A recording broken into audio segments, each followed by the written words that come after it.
Good evening.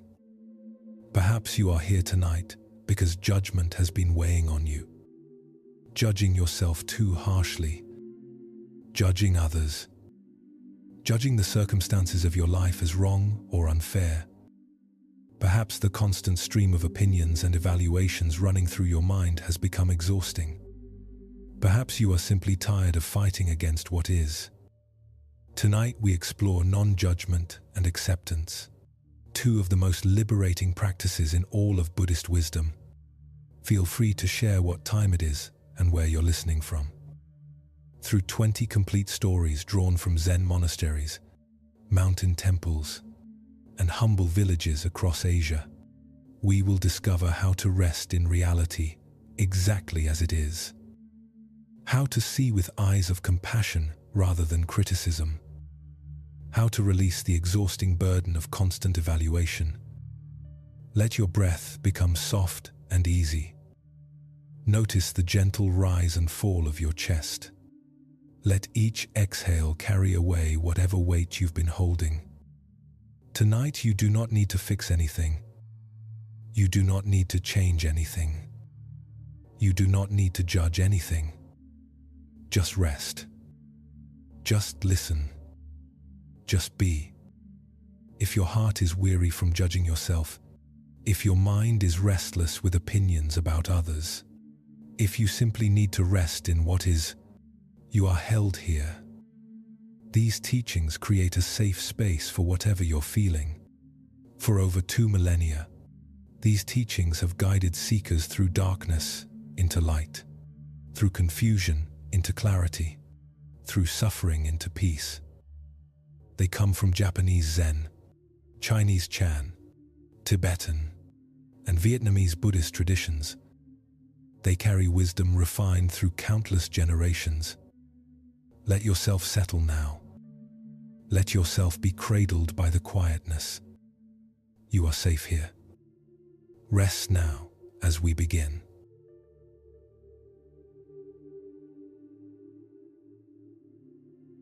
The farmer and his horse. In a village at the edge of a great forest, there lived a farmer named Lin.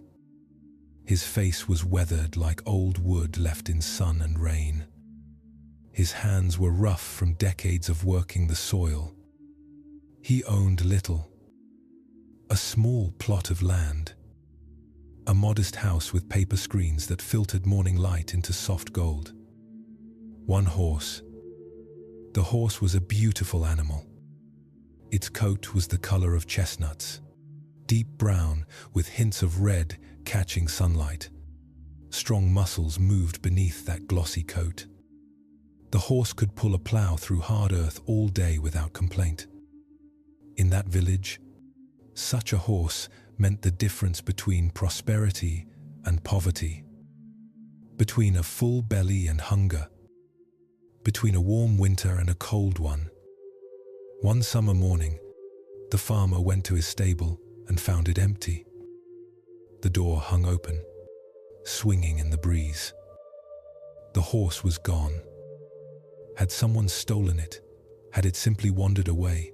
The farmer did not know. He stood looking at the empty space where his horse should have been. The familiar smell of hay and animal warmth, the silence where there should have been soft breathing and the shuffle of hooves. His neighbors came quickly. News traveled fast in a small village. They gathered around him, their faces full of sympathy and concern. They shook their heads. They clicked their tongues. "How terrible," they said. "What bad luck. Your only horse, gone. How will you plow your fields? How will you bring your harvest to market? This is a disaster." The farmer looked at them. His expression was calm. His breathing was even. He said simply, "Maybe. Just maybe. Nothing more." The neighbors looked at each other, confused. They had expected sadness, anger, worry. But the farmer's face showed none of these things. He returned to his work. There were weeds to pull. vegetables to water. Life continued. 3 days passed. On the morning of the 4th day, the farmer woke to sounds from his stable.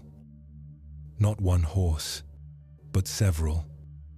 He went outside to find his brown horse had returned. Behind it came 3 wild horses, magnificent animals with flowing manes. They had followed the farmer's horse back from the mountains. The neighbors rushed over again. Their faces were bright with joy. They clapped the farmer on the back. "What wonderful luck," they exclaimed. "You lost 1 horse and gained 3 more. You are blessed." "This is amazing." The farmer looked at the 4 horses, all beautiful, all strong. He looked at his excited neighbors. He said only, "Maybe." The neighbors again felt confused. Wasn't this obviously good fortune? But the farmer simply began the work of building a larger pen for the horses. One thing at a time. Each moment as it came. Several weeks later, the farmer's son, a young man of 20, with his father's calm eyes and his mother's quick hands, began training the wild horses. One of them, a grey stallion with a spirit as wild as wind, threw him. The son fell hard. His leg twisted beneath him. There was a snap, like a dry branch breaking. The bone had fractured. The village doctor set the leg, bound it with splints and cloth. The son would heal, the doctor said, but it would take many weeks. Many weeks of lying still. Many weeks unable to work. Again the neighbors gathered. Their faces were sad. They brought soup and bread. They shook their heads at the misfortune. "How terrible," they said. "Your only son, hurt. Just when you gained these horses, now he cannot help you with the harvest. Such bad luck." The farmer sat beside his son's bed. He adjusted the cloth, wrapping the splint. He made sure his son was comfortable. To the neighbors he said, "Maybe." 1 month passed. War came to that region. The emperor's soldiers marched through the village, banging drums, calling all young men to fight. It was a fierce war against invaders from the north. Many would not return. The soldiers went from house to house, taking every healthy young man. They took the sons of all the neighbors who had pitied the farmer. But when they came to the farmer's house and saw his son with a broken leg, they left him. He could not march. He could not fight. He stayed. The neighbors who had sons taken to war looked at the farmer differently now. They understood something they had not understood before. What had seemed like terrible luck, the broken leg, had saved the son's life. What had seemed like good fortune, the return of horses with high spirits, had led to the injury that became a blessing. The farmer continued as he always had, tending his fields, caring for his horses, sitting with his son as the leg healed. He had not celebrated when the horses came. He had not despaired when his son fell. He had not clung to any judgment of good or bad. He had simply lived each moment as it arrived.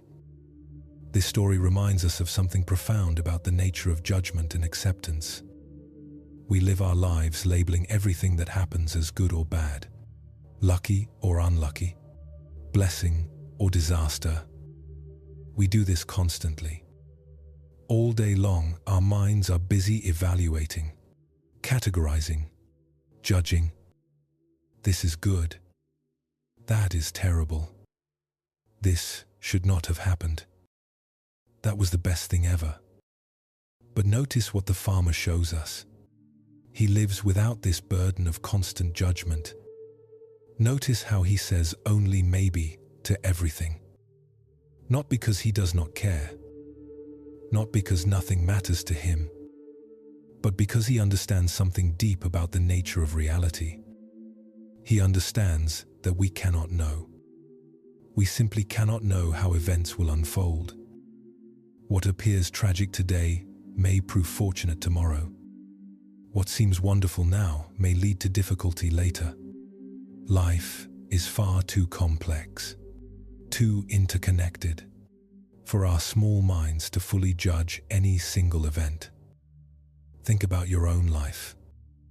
How many times have you been certain something was terrible, only to discover months or years later that it led you exactly where you needed to go? How many times have you thought you knew what was best, only to find out you were completely wrong? Perhaps you lost a job you loved and it felt like the end of the world. Then that job loss led you to something better. Or perhaps you got exactly what you wanted and it turned out to bring unexpected complications. The farmer's wisdom is the wisdom of non-judgment, of seeing events without immediately coating them in our opinions and evaluations, of accepting what is without rushing to label it. When we judge something as bad, we create suffering for ourselves. We fight against reality. We wish things were different. We replay what happened, imagining how it could have been otherwise. We make ourselves miserable with resistance. When we judge something as good, we create a different kind of suffering. We cling to it.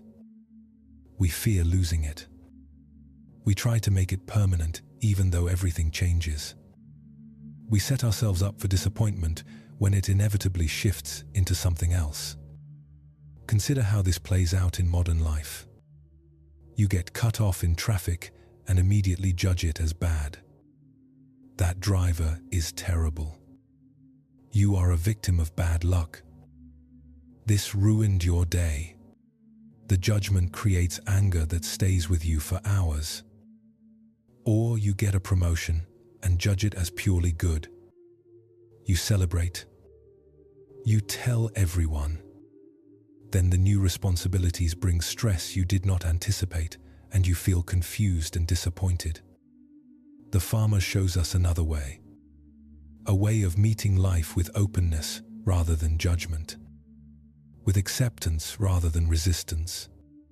With maybe rather than with certainty about good and bad. This does not mean we become passive.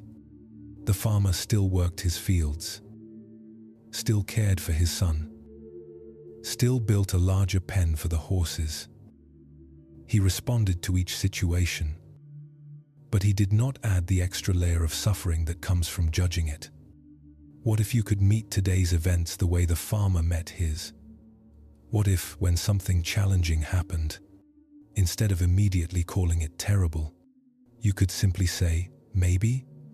What if when something wonderful occurred, instead of grasping at it and fearing its loss, you could receive it lightly and say, maybe? How much lighter would your heart feel? How much quieter would your mind become? How much more peaceful could you be? Breathe slowly now. Feel yourself arriving more fully in this moment. The farmer's wisdom is available to you. Not someday.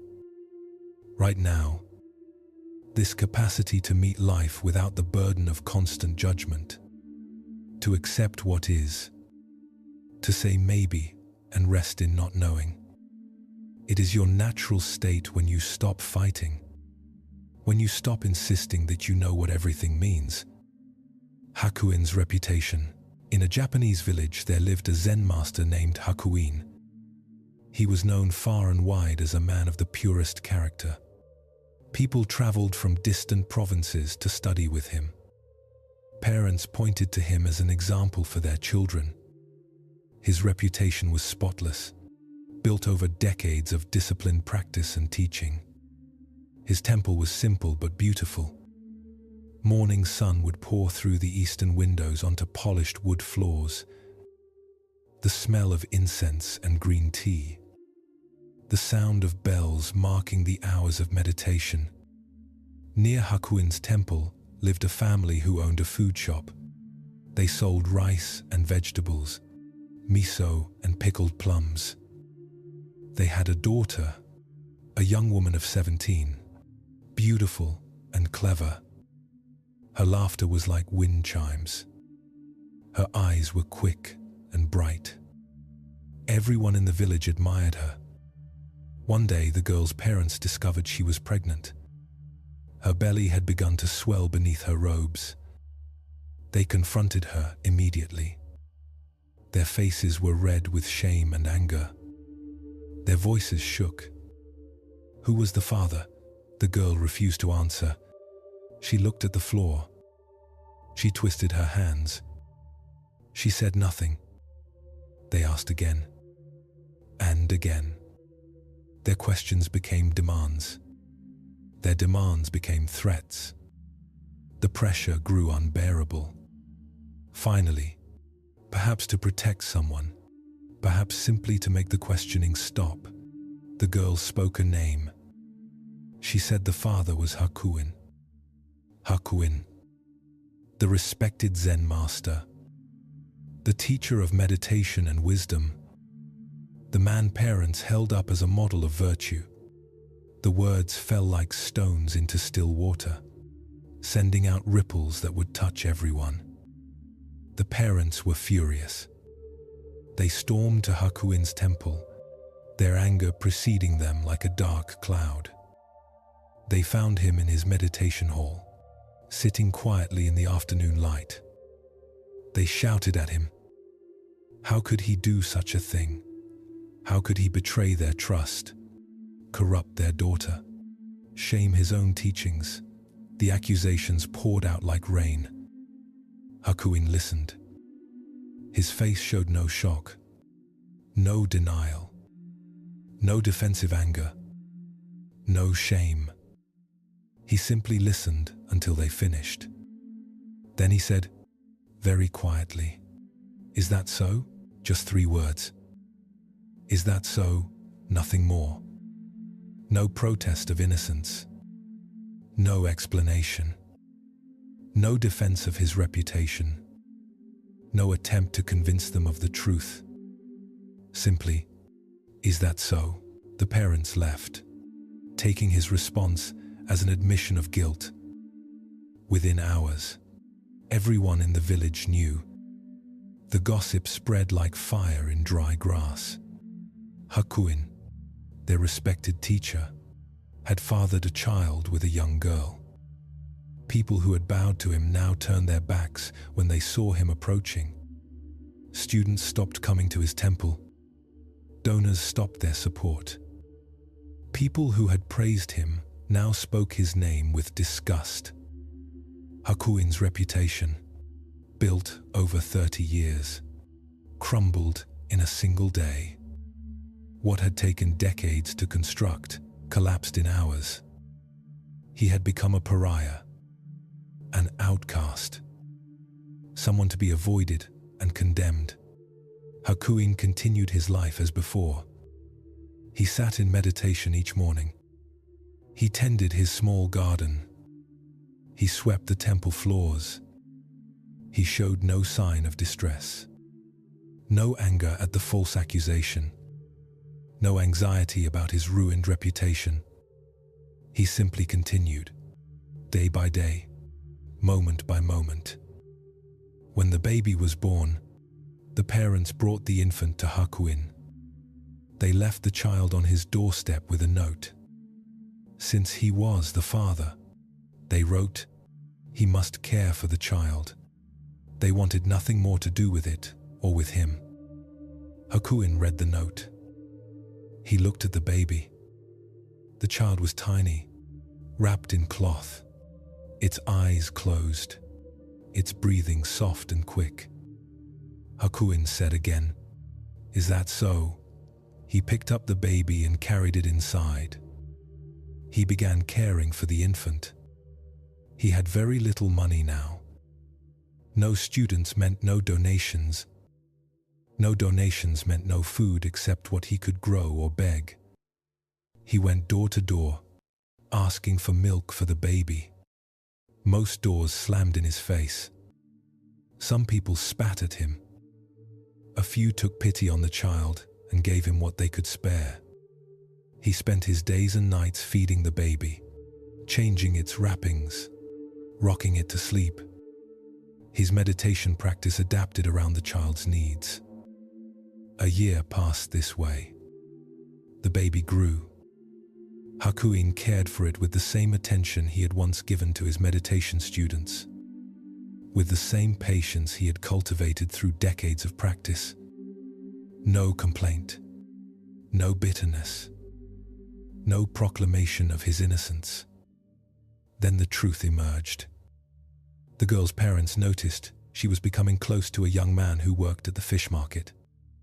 They questioned her again. Under their renewed pressure, she finally broke. She confessed. The young man from the fish market was the real father.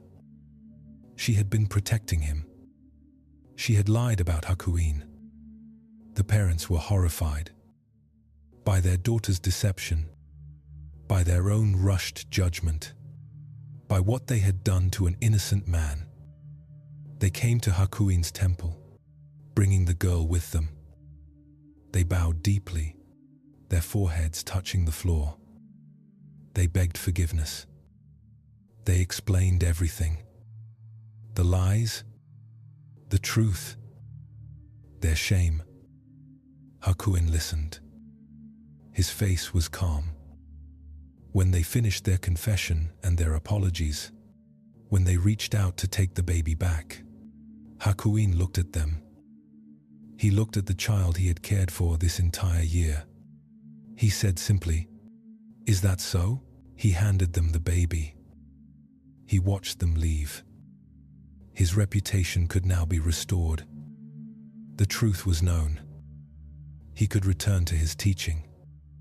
But his face showed no relief, no vindication, no satisfaction at being proven right. The same calm that had sustained him through false accusation sustained him through vindication. Is that so? Just this? Just what is? This teaching shows us something remarkable about acceptance and non-judgment. Hakuin did not fight against the false accusation. He did not defend himself. He did not try to protect his reputation. He did not lash out at the injustice. He simply accepted what was happening. He accepted the accusation with, "Is that so?" He accepted caring for the child with, "Is that so?" He accepted the return of the child and the restoration of his name with, "Is that so?" Think about how different this is from how we typically respond to injustice. When someone accuses us falsely, we fight. We defend. We argue. We need everyone to know the truth. We need our name cleared. We need justice. We spend enormous energy trying to control what others think of us, trying to manage our reputation, trying to prove our innocence. But Hakuin shows us something deeper than reputation. He shows us a freedom that comes from not being attached to how others see us, from not needing to defend ourselves, from not judging events as good or bad, fair or unfair. He was free because he had no image to protect, no story about himself that needed defending. He simply was what he was, regardless of what anyone thought or said. Consider your own life. How much energy do you spend managing your reputation, defending yourself when criticized, needing others to understand your side of things? How often do you lie awake replaying conversations, thinking of what you should have said, crafting the perfect defense? How much suffering comes from needing others to see you a certain way? What if you could meet criticism the way Hakuin did? Not with defensiveness, but with, "Is that so?" Not fighting to convince anyone, just accepting what is. This does not mean you never explain yourself. It does not mean you allow harm to continue. But it means you are not internally destroyed by false judgment. You are not dependent on others' opinions for your peace. Think about this in modern contexts. Someone at work takes credit for your idea. Your first response is probably anger, the need to set the record straight, anxiety about what this means for your career. But what if you could meet it with, "Is that so?" and continue with your work? Someone posts something untrue about you online. Instead of furiously typing responses, defending yourself, trying to control the narrative, what if you could see it and simply think, "Is that so?" and let it pass? This is not about being passive. Hakuin still cared for the baby. He still went door to door for milk. He still did what needed to be done. But he did it all without the extra suffering of resisting reality, without needing the situation to be different, without judging it as unfair or terrible. The deepest acceptance is accepting even injustice, even false accusation, even loss of reputation. Not because these things are good or right, but because fighting against what has already happened creates only more suffering. The event happened. The judgment was made. The reputation was lost. These are facts. Hakuin accepted the facts and lived within them peacefully.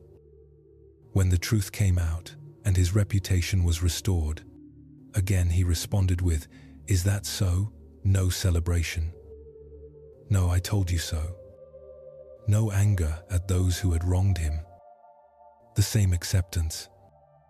The same peace. Because his peace never depended on external circumstances. It came from within. From not judging. From not resisting. From simply meeting each moment as it arrived. Let your breath be soft now. Notice how your body is settling. Hakuin's freedom is available to you. The freedom of not needing to control what others think. The freedom of acceptance even in the face of injustice. The freedom of, "Is that so?" This freedom lives in you, waiting for you to stop defending, stop fighting, stop judging, and simply rest in what is. The two monks and the woman. Rain had fallen for 3 days without stopping. The roads had turned to thick mud that sucked at shoes and made walking difficult. 2 Zen monks, Tanzan and Aikido, were making their way home to their monastery after teaching in a distant village. Both wore their simple robes, now splattered with mud. Both carried their few possessions in cloth bundles. Tanzan was older, his face lined with decades of practice, his eyes warm with understanding. Aikido was younger, serious, devoted to every rule and precept. He took his vows very seriously. He followed every teaching to the letter. He prided himself on his discipline. They came to a crossroads where a stream, swollen with rain, had overflowed its banks. The water rushed across the road, brown and churning. It was not deep, perhaps knee-high, but the current was strong. On the near side of this flooding water stood a young woman. She wore a beautiful silk kimono, the kind worn for special occasions. The kimono was embroidered with flowers, chrysanthemums and plum blossoms in gold thread. Her sash was tied in an elaborate bow. She was clearly on her way to something important. A wedding, perhaps, or a family celebration. The woman stood at the water's edge, looking at the muddy current with distress. She could not cross without ruining her kimono. The water would stain the silk. The mud would destroy the embroidery. She was stuck. Behind her, Aikido and Tanzan approached. The young woman saw them, and her face showed relief. "Excuse me," she called. "Could one of you help me across? I cannot ruin this kimono. It belongs to my mother." Aikido's face went rigid, He walked past her without a word, his eyes straight ahead. He would not even look at her. The vows of a monk were clear. Do not touch women. Do not engage with them. Do not be alone with them. He would not break his vows, not even for such a small kindness. He stepped into the water and began wading across, his robes getting soaked. Tanzan stopped. He looked at the woman, at her fine kimono, at her worried face. Without a word, he bent down. He picked her up in his arms. She gave a small gasp of surprise. He carried her across the flooding stream, stepping carefully to keep his balance in the current. When they reached the other side, he set her down gently on dry ground. Her kimono was completely dry. Not a spot of mud touched it. "Thank you," she said, bowing deeply. "Thank you so much." Tanzan bowed in return and walked on. Ekido was already ahead, moving quickly away from what he surely judged as a terrible breach of conduct. The two monks continued toward their monastery in silence. The rain had stopped. Afternoon sun broke through the clouds, creating steam rising from the wet earth. Birds began singing again. The smell of petrichor, that particular scent of rain on dry ground, filled the air. But Ekido noticed none of this. His mind was churning with judgment and outrage. An hour passed in silence. Another hour. They walked through wet forests where droplets fell from leaves like small bells. They walked through terraced rice fields where farmers were returning to their work after the rain. Still, Ekido said nothing, but his silence was not peaceful. It was the silence of someone wrestling with thoughts, with judgment, with condemnation. Finally, as the monastery came into view on its hillside, Ekido could contain himself no longer. "I cannot believe what you did," he said, his voice tight with disapproval. "You know the rules. You know our vows. Monks are not permitted to touch women. And you not only touched her, you picked her up. You held her. You carried her. How could you do such a thing?" Tanzan looked at him with mild surprise, as if he had forgotten the incident completely. "Oh, that woman back at the stream," he said. "I set her down on the other side, hours ago. Are you still carrying her?" Ekido's mouth opened, but no words came. He stood there, struck by the truth of Tanzan's words. Yes, he was still carrying her. He had carried her for the past 2 hours. Not in his arms, but in his mind, in his judgment, in his condemnation of Tanzan, in his replaying of the scene, in his outrage. While Tanzan had performed a simple act of kindness and then completely let it go, Ekido had been burdened by it for miles. Tanzan smiled gently and walked on toward the monastery gates. Ekido stood in the road, beginning to understand what he had been carrying and how unnecessarily heavy it was. This story teaches us about the weight of judgment. Notice what happened. Tanzan saw a situation, responded with compassion, and released it completely. The whole event probably took 3 minutes. He picked up a woman, carried her across water, set her down, and continued his journey. His mind moved on immediately. No dwelling on whether he had done right or wrong. No worry about breaking rules. No pride in his kindness. No replay of the moment. Nothing. Just picked her up, set her down, walked on. Ekido, on the other hand, created hours of suffering for himself through judgment. He judged Tanzan's action as wrong. He judged himself as superior for following the rules more strictly. He carried these judgments, turned them over and over, fed them, nourished them, until they became a heavy burden he dragged for miles. Think about how often you do this. Someone does something you disagree with. Instead of simply noting it and moving on, you replay it. You judge them. You judge the situation. You tell yourself stories about what it means, about how they should have behaved differently, about how you would have done better. You carry this judgment for hours, days, sometimes years.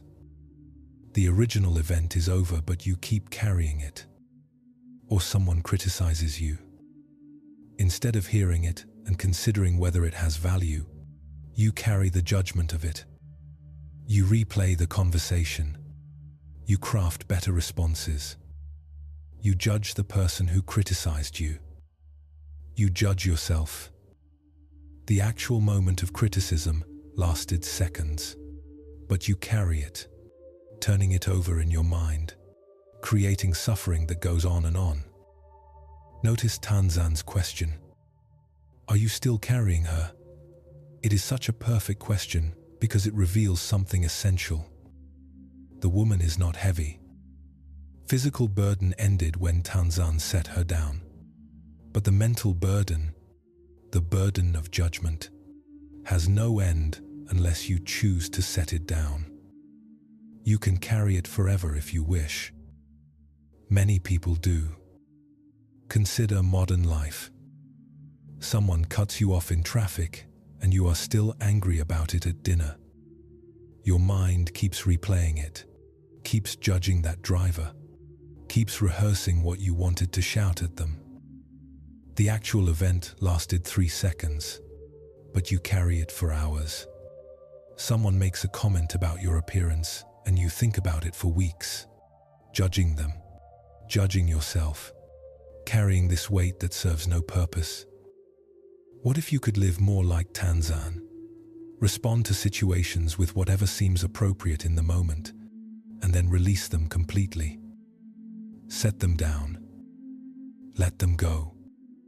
Not carry them one step further than necessary. This is the practice of non-judgment. Not that you never evaluate anything. Tanzan evaluated the situation and decided to help. But once the action was complete, he set it down. Finished. Done. Move on. The irony is that Aikido thought he was the better monk because he strictly followed the rules. But which monk was truly free? Tanzan, who broke a rule to perform an act of kindness and then released it completely.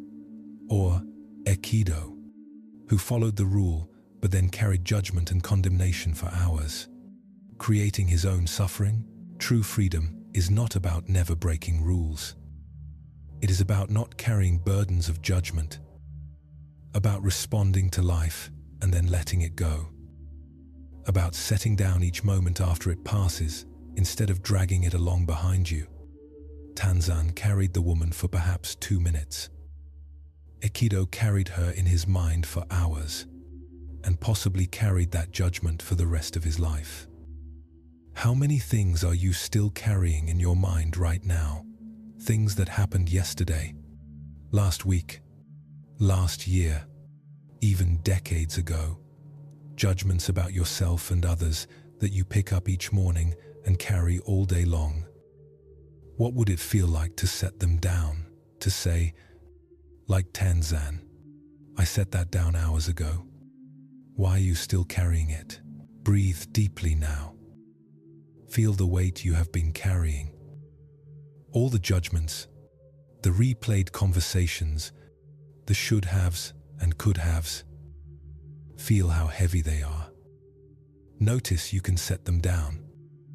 Right now, this moment. Set them down and leave them behind you. They do not need to be carried one more step. The Zen master and the thief. Ryokan was a Zen master who chose to live with almost nothing. He had built himself a tiny hut at the foot of a mountain, a simple structure made of wood and straw. One room, no locks, no possessions worth stealing. The hut sat in a clearing surrounded by tall pines. Through the trees, you could see the mountain rising up, its peak often hidden in clouds.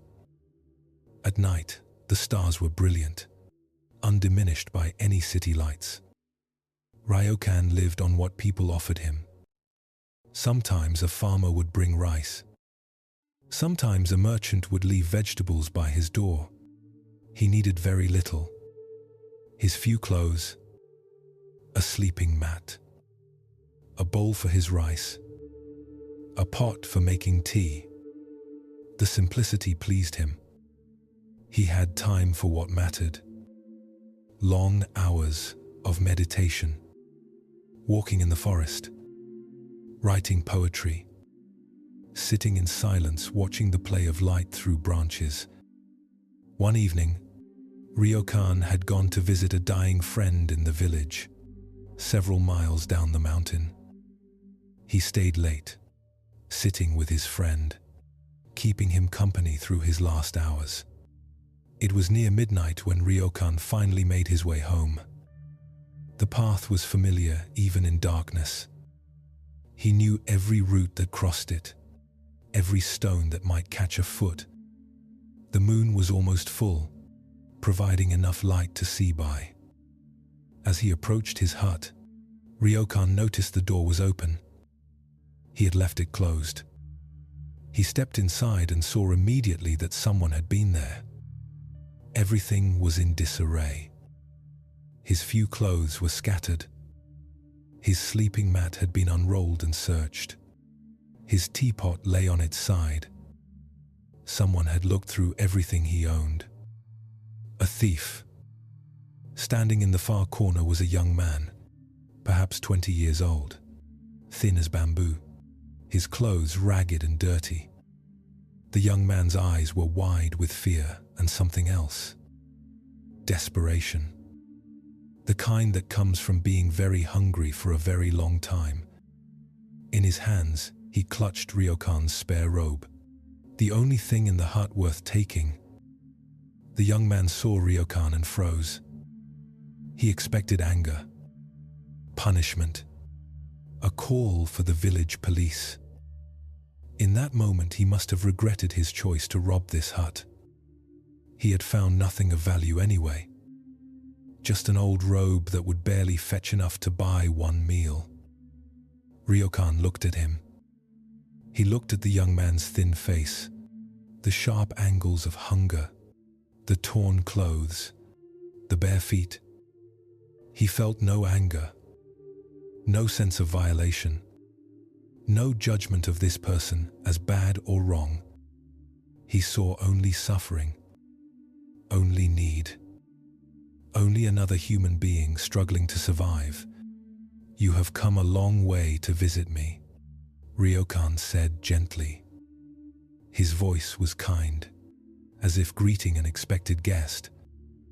"And you should not return empty-handed.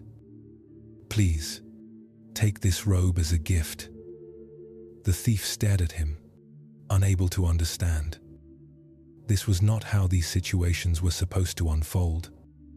He stood clutching the robe, confused, still half expecting a trap. Ryokan began removing his outer robe, the one he was wearing. It was warmer than the spare, made of better material. "This one is better," he said. "Take this one instead." He held it out. The young man's face showed struggle, shame perhaps, or disbelief. Slowly, he took the better robe. He looked at Ryokan, opened his mouth as if to speak, then closed it again. No words came. He turned and ran from the hut, disappearing into the darkness of the forest. Ryokan stood there naked to the waist in the cool night air. He felt the breeze on his skin. He heard the rustling of leaves, the distant call of an owl. He stepped outside his hut and sat down on the ground, looking up at the sky. The moon hung huge and bright, casting silver light over everything. The trees were dark shapes against the luminous sky. Stars scattered across darkness like rice scattered across dark cloth. The beauty of it filled him completely.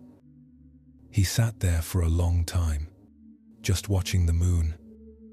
At some point, he murmured to himself, almost like a sigh, "Poor fellow. I wish I could have given him this beautiful moon."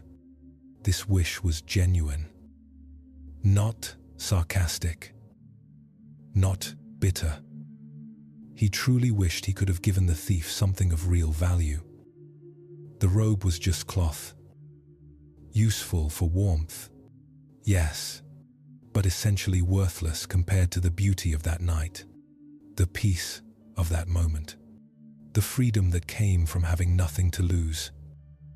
Ryokan never saw the young man again. He never knew if the robe helped him or if the encounter changed him in any way.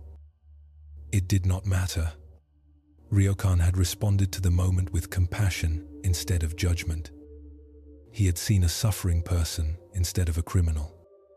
He had given freely instead of protecting what little he had.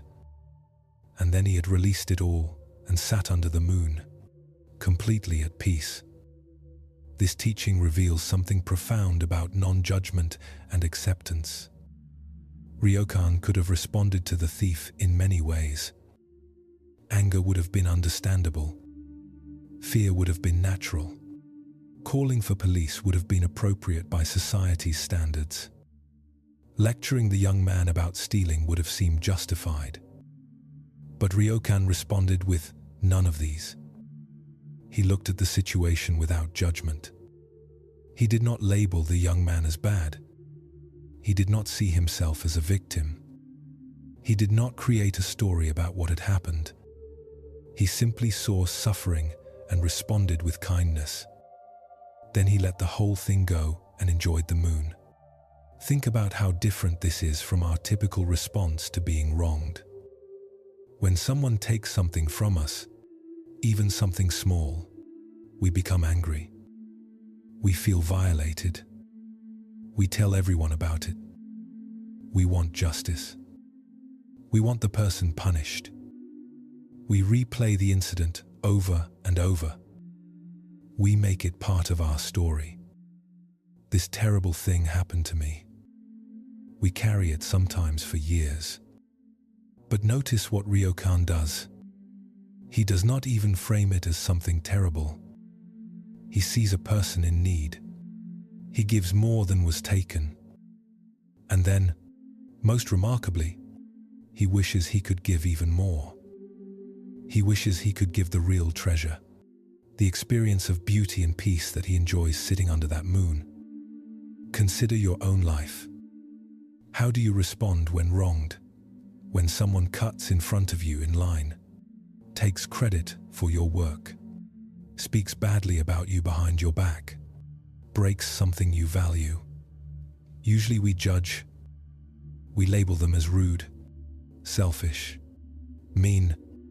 We make them the villain in our story. We create suffering for ourselves through this judgment even after the actual event is over. What if you could respond more like Ryokan? Not that you would give away everything to everyone who wrongs you. Not that you would never set boundaries or protect yourself. But what if you could see the suffering in others instead of immediately judging their actions?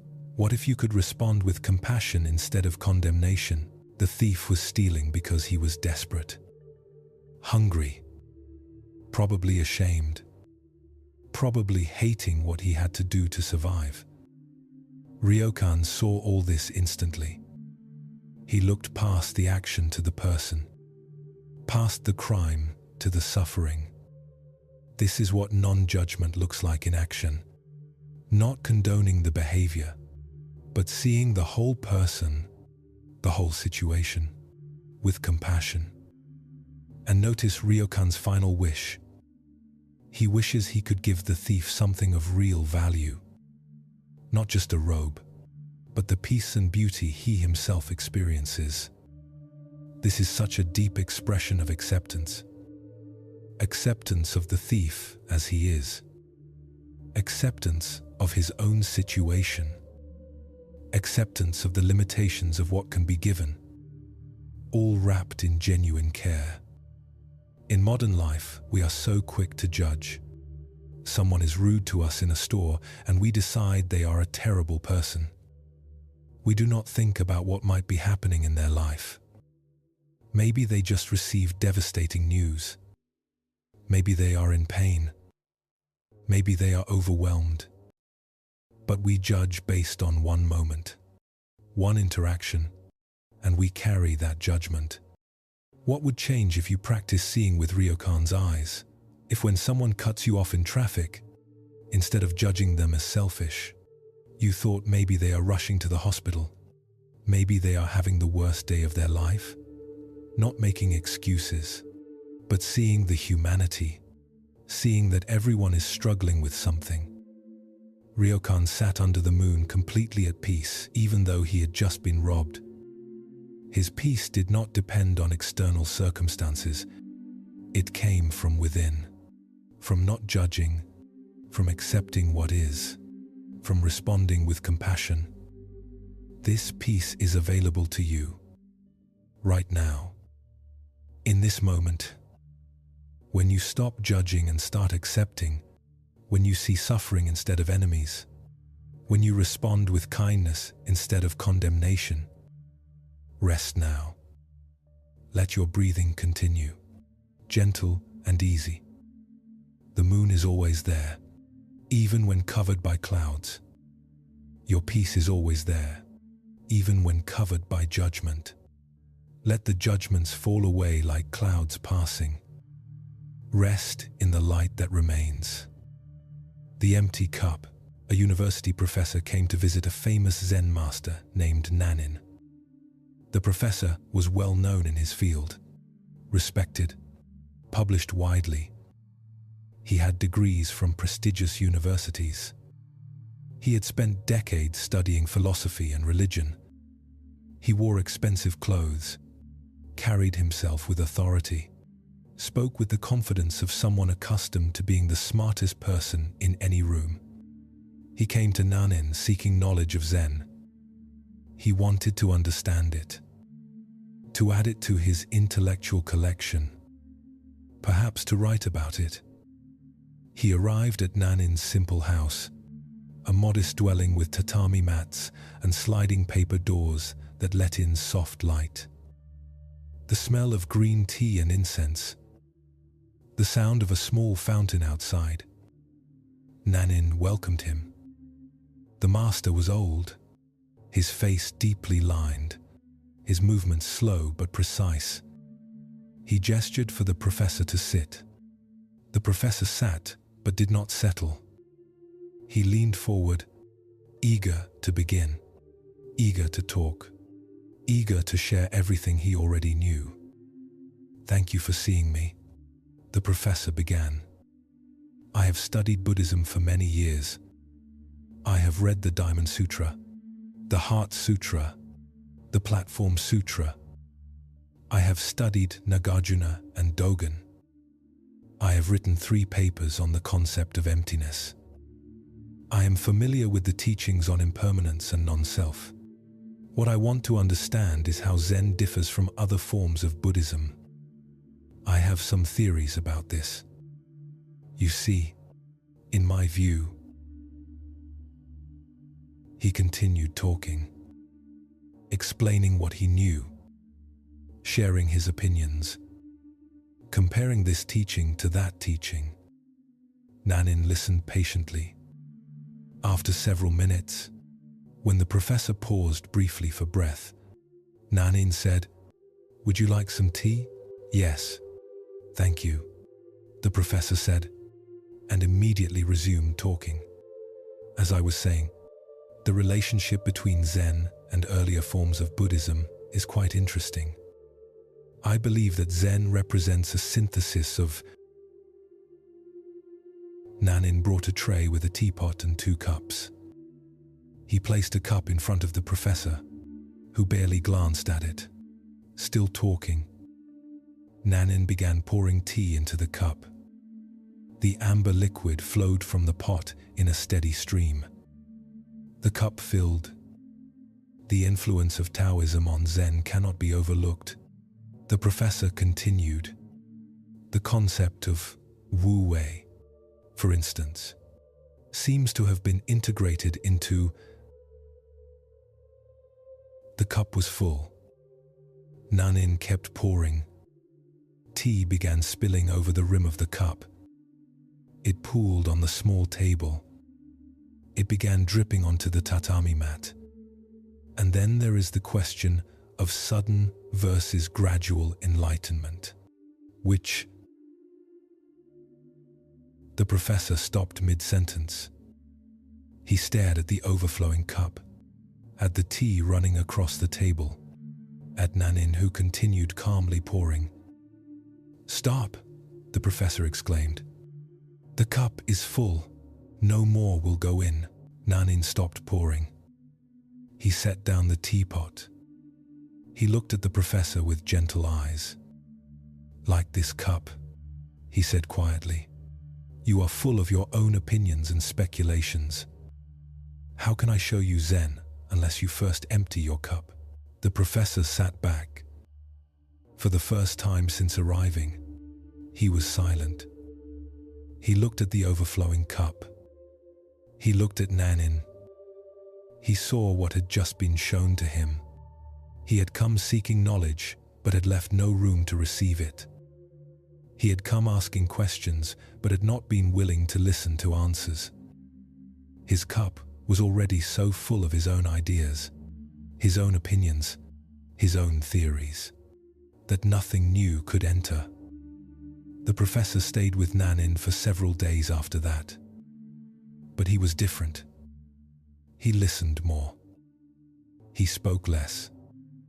He asked questions and waited for answers instead of rushing to fill silence with his own voice. Slowly, his cup began to empty. Slowly, he began to actually learn. This story speaks directly to the relationship between judgment and learning. The professor came with a cup already full of what he thought he knew, full of his theories and opinions and conclusions. This fullness is a form of judgment. When you judge that you already know something, you close yourself to learning anything new about it. When you judge your own understanding as complete, you create a barrier to deeper understanding. Think about how this happens in your life. You meet someone new, and within 5 minutes, you judge that you know what kind of person they are. Your cup is full of that judgment. You cannot see anything that contradicts it. They might show you aspects of themselves that do not fit your assessment, but you do not see these because your cup is already full of your opinion about them. Or you approach a situation convinced you know how it will unfold. Your cup is full of expectations and predictions. When the situation develops differently than you anticipated, instead of seeing what is actually happening, you keep trying to fit it into your preconceived notion. You cannot receive the reality because your cup is too full of your ideas about the reality. This is particularly dangerous when you think you already understand something. The professor had studied Buddhism for years. He had read all the texts. He had written papers. His cup was very full of Buddhist knowledge. But this very fullness prevented him from understanding Zen. Knowledge had become a barrier to wisdom. Consider how often you do this. Someone tries to tell you something, but you interrupt because you think you already know what they are going to say. Your teenager tries to explain their perspective, but you cut them off because you already know you are right. A coworker suggests a different approach, but you dismiss it immediately because you already know the best way. Your cup is full of certainty, full of opinions, full of judgment about what is right and wrong, possible and impossible. worth hearing and not worth hearing. This fullness blinds you. It deafens you. It cuts you off from life as it actually is. Nanin's teaching is about emptiness. But not emptiness as a philosophical concept to understand intellectually. Emptiness as a practice. Actually emptying your cup. Actually releasing your certainty. Actually creating space to receive something new. What would it mean to empty your cup before entering a conversation? To release your judgments about the other person?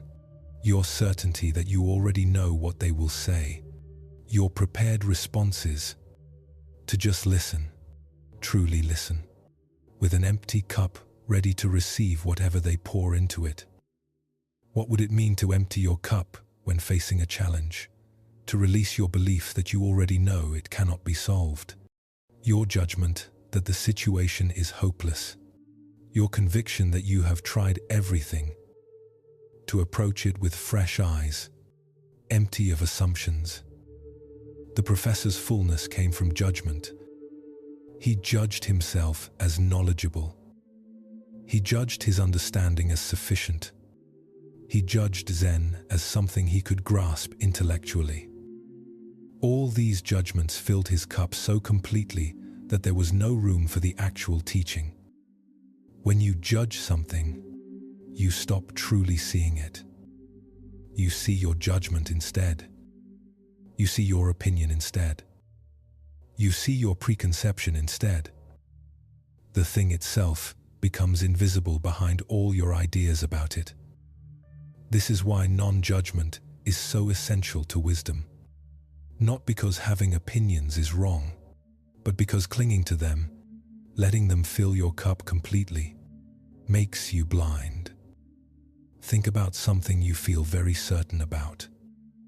Something you would say you know for sure. Notice how full your cup is regarding this thing.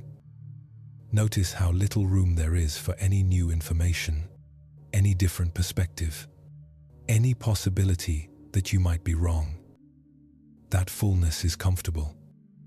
It feels like solid ground. But it is also a prison.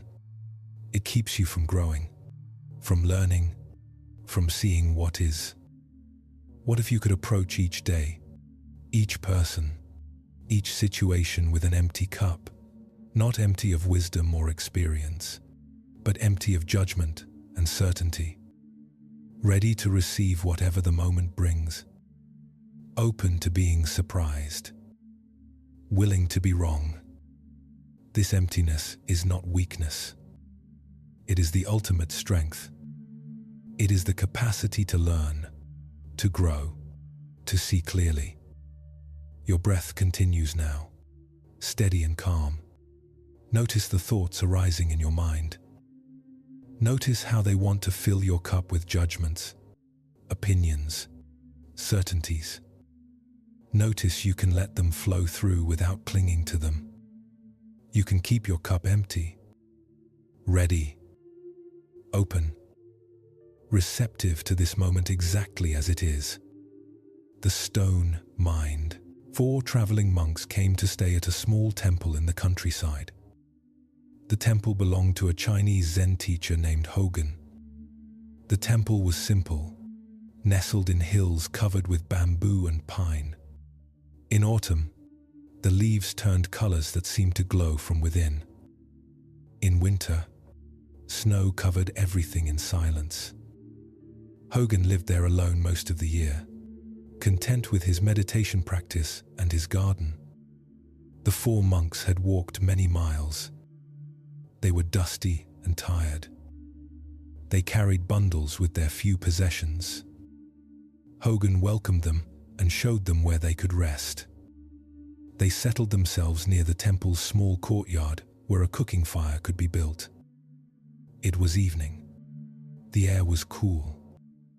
The monks began gathering sticks to make a fire for warmth and for cooking their rice.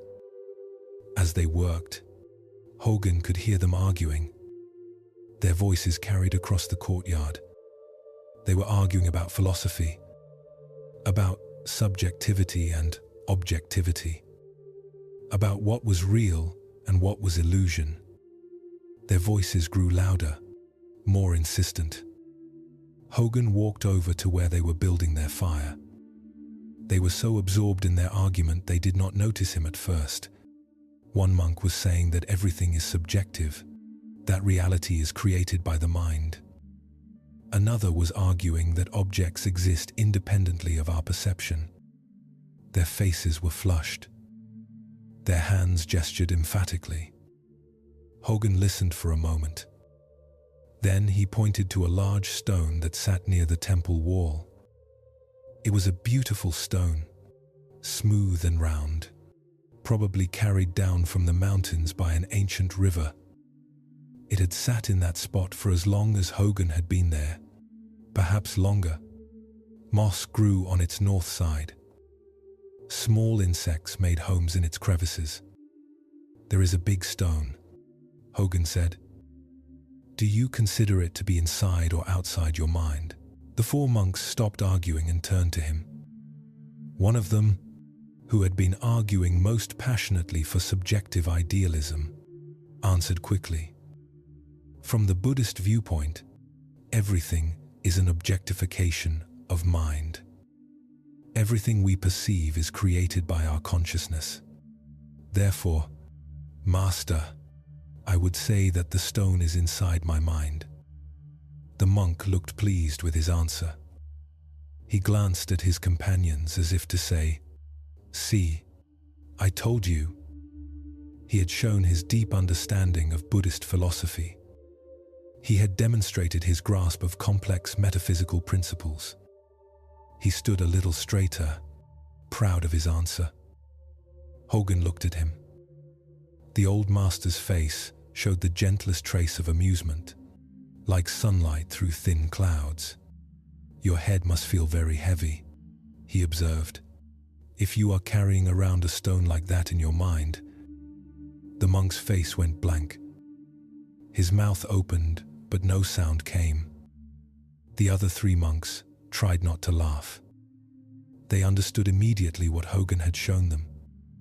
The monk had been so attached to his intellectual understanding, so proud of his philosophical position, that he had missed the simple reality.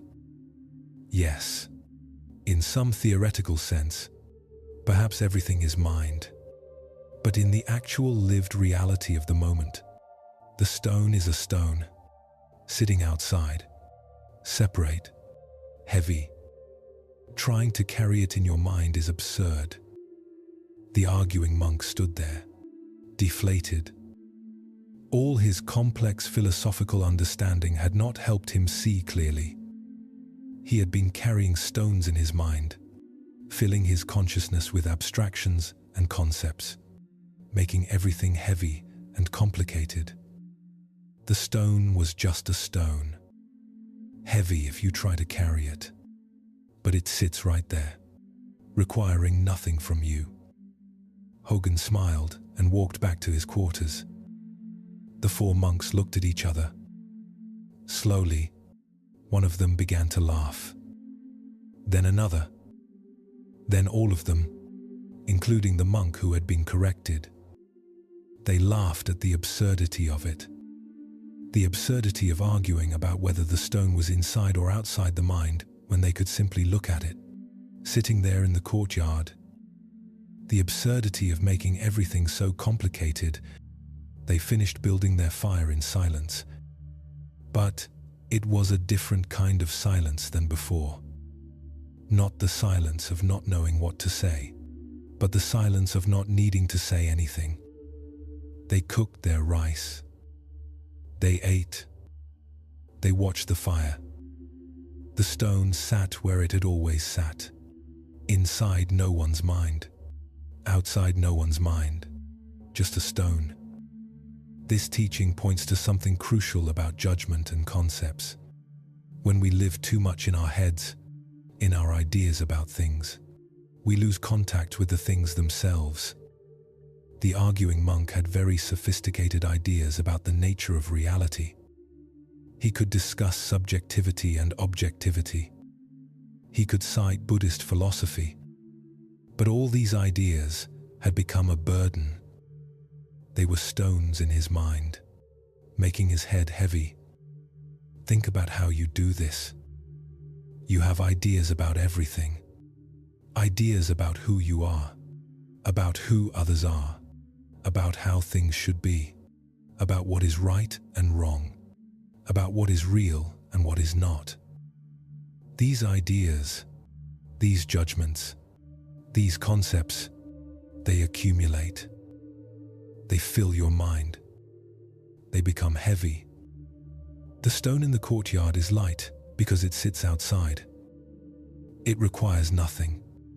But if you try to carry it in your mind, if you hold ideas and judgments and concepts about it, if you argue about its nature, if you make it part of your internal dialogue, it becomes heavy. Your head feels heavy. As Hogan said, consider a simple interaction with another person.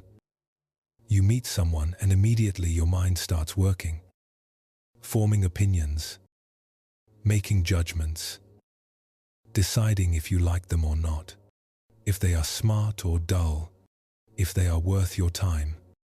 You carry all these stones in your mind. The actual person becomes invisible behind your thoughts about them. Or think about a problem you are facing. The problem itself might be quite simple, but your mind adds layers of judgment and worry and analysis. You carry all of this mental weight. What if this happens? What if that happens? I should have done this differently. They should have done that differently. Your head becomes full of stones, heavy with all these thoughts about the problem rather than just the problem itself. Hogan's question cut through all the complexity. Inside or outside your mind? The monk gave the philosophical answer. But Hogan pointed to the simple reality.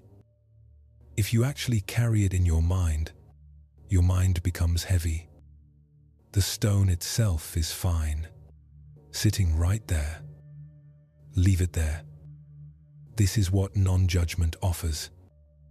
A chance to put down the stones, to stop carrying so many ideas and opinions and concepts, to stop trying to figure everything out intellectually, to stop arguing about the nature of reality and just live in reality as it presents itself, moment by moment. The arguing monks were making everything complicated.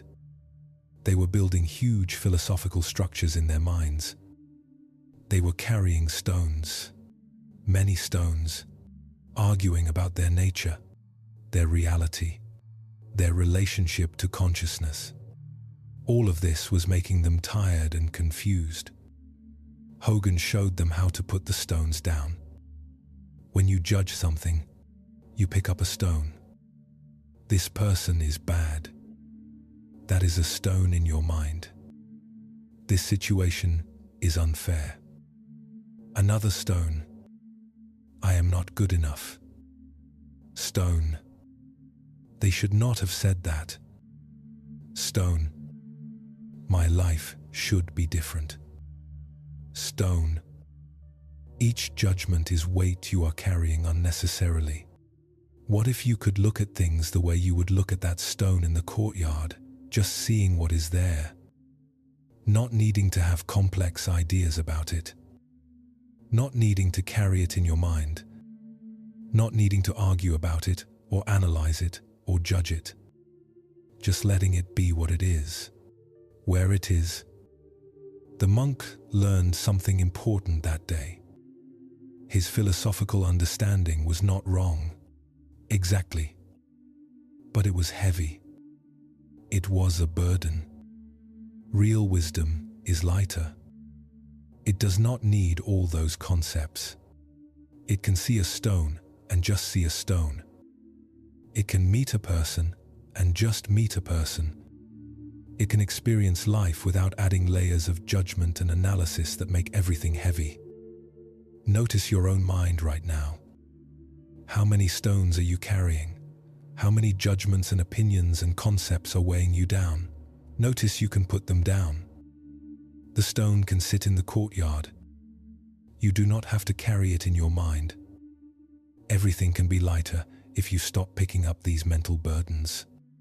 Breathe gently. Each exhale is a chance to release a stone.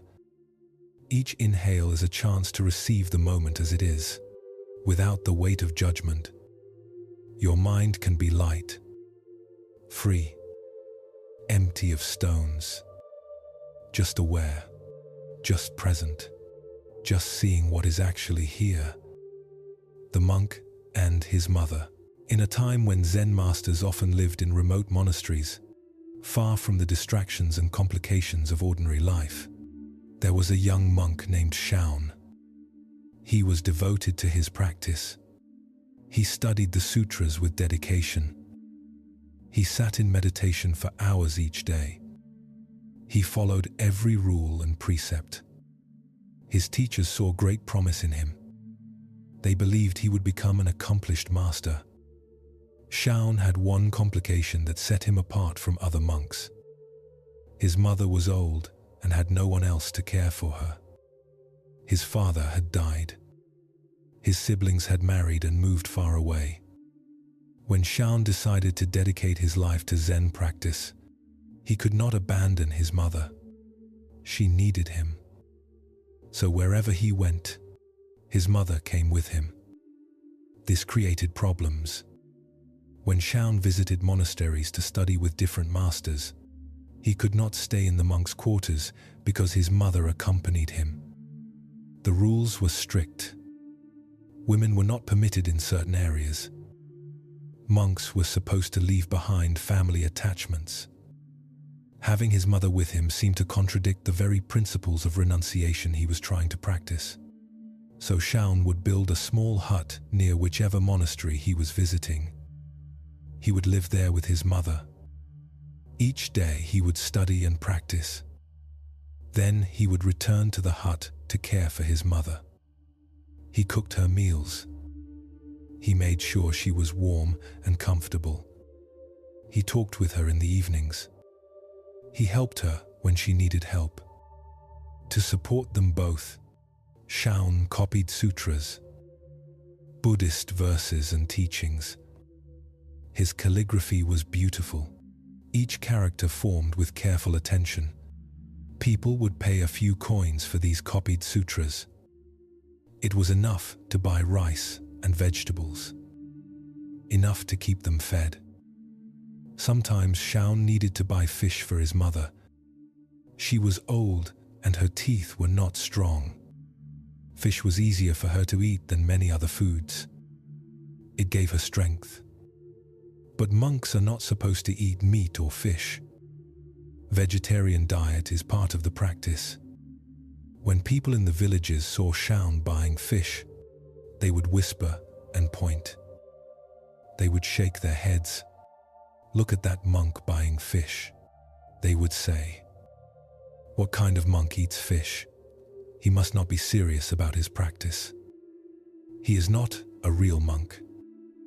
They laughed at him. They mocked him. To their faces, Shaun said nothing. He took the fish home to his mother. In his heart, he felt their judgment, but did not let it shake him. He knew why he bought the fish. He knew it was for his mother, not for himself. The judgments of others could not change this truth. His mother, however, was hurt by how people treated her son. She heard the mocking. She saw how they looked down on him. It pained her to think she was the reason others disrespected him. She spoke to him one evening as they sat together in their small hut, a single candle flickering between them. "I think I will become a nun," she said. "Then I can be a vegetarian too. Then people will not judge you for buying fish. I do not want to be a burden to your practice." Shaun looked at his mother. Her face was lined with age. Her hair was white. Her hands were folded in her lap, still graceful despite the years. He saw her love for him. He saw her concern. He said, If that is what you wish, mother." And so his mother became a nun. She took the vows. She wore the simple robes. She practiced alongside her son. They studied together. They meditated together. The criticisms about fish stopped, but new ones arose. Some people said it was inappropriate for a monk to study with his mother, that he was still attached to family. That true renunciation meant leaving such connections behind. Shaun paid no attention to these judgments either. He and his mother continued their practice. In the evenings, they would sit together and play music. Shaun was a master of the harp. His mother played as well. She had taught him when he was young. On nights, when the moon was full, they would play together, the sound of their harps drifting through the quiet darkness. One night, a young woman was walking past their hut. She heard the music. She stopped, transfixed. The sound was so beautiful, so full of peace and harmony. It touched something deep in her heart. She stood there listening until the music ended. Then she approached the hut and asked if Shaun would come to her house the next evening to play for her family. Shaun agreed. He went to her house and played his harp. The family was delighted. They asked him to return. Soon he was visiting regularly, playing music for them. Some people in the village found this scandalous.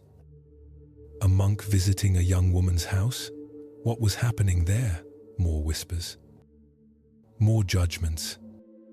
Shaun continued to live his life, caring for his mother, now a fellow nun, practicing meditation and studying sutras, copying texts to earn a little money, playing music when asked.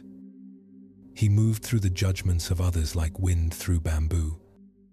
They touched him but did not bend him. He knew his own heart. He knew his own practice. The opinions of others were like clouds passing across the sky.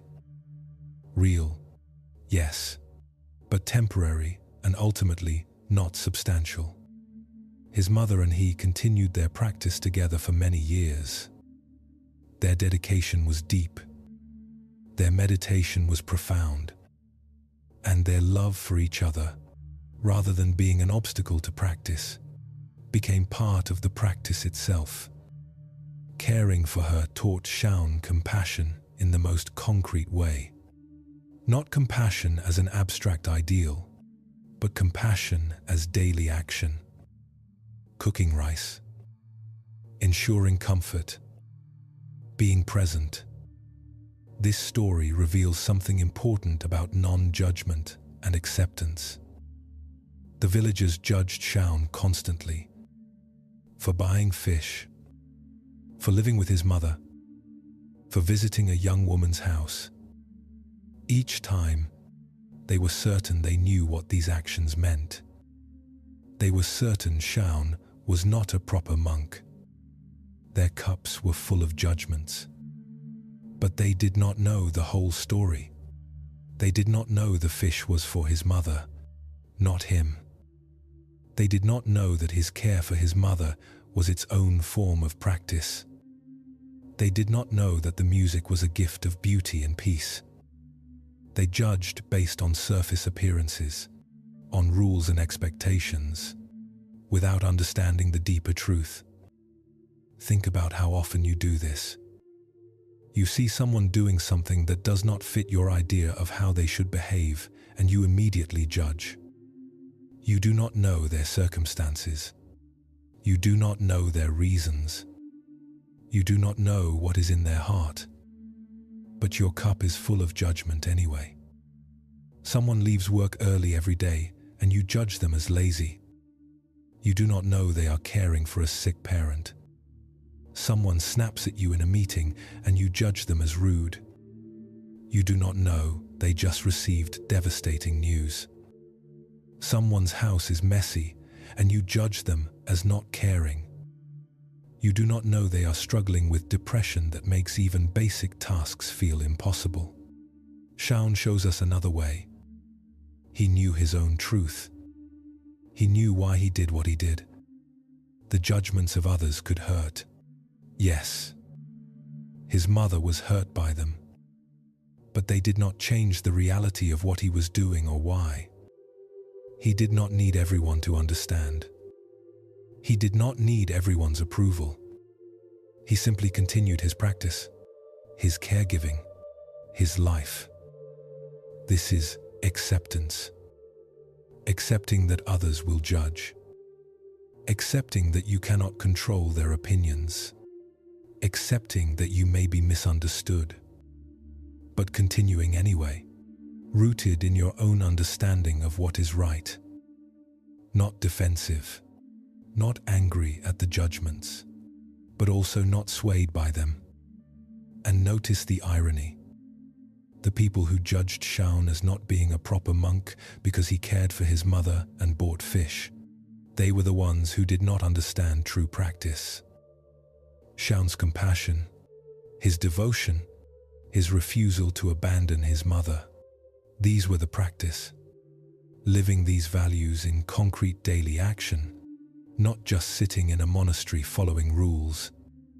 Rules and forms are important. But when they become rigid judgments used to condemn others, they become obstacles. The villagers used the rules about vegetarianism and monastic separation to judge Shaun. They missed the deeper truth of his dedication and compassion. How often do you use rules and expectations to judge others? This is how it should be done.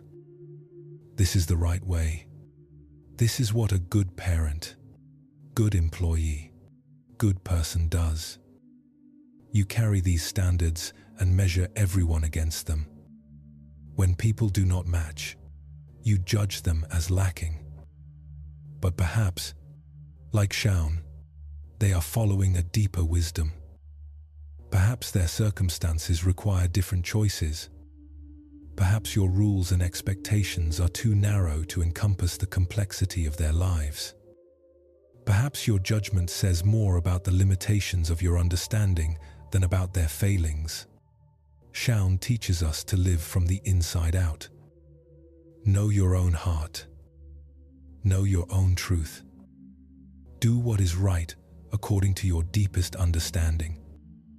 And accept that others will judge. Let them. Their judgments are their burden to carry, not yours. You can live freely when you stop needing everyone to understand, everyone to approve, everyone to recognize your worth. Let your breathing slow. Notice the judgments you carry about others. Notice how heavy they are. Notice you can set them down. You do not know everyone's story. You do not see everyone's heart. You can release the burden of judgment and simply accept that everyone is doing their best with what they know, with what they are facing.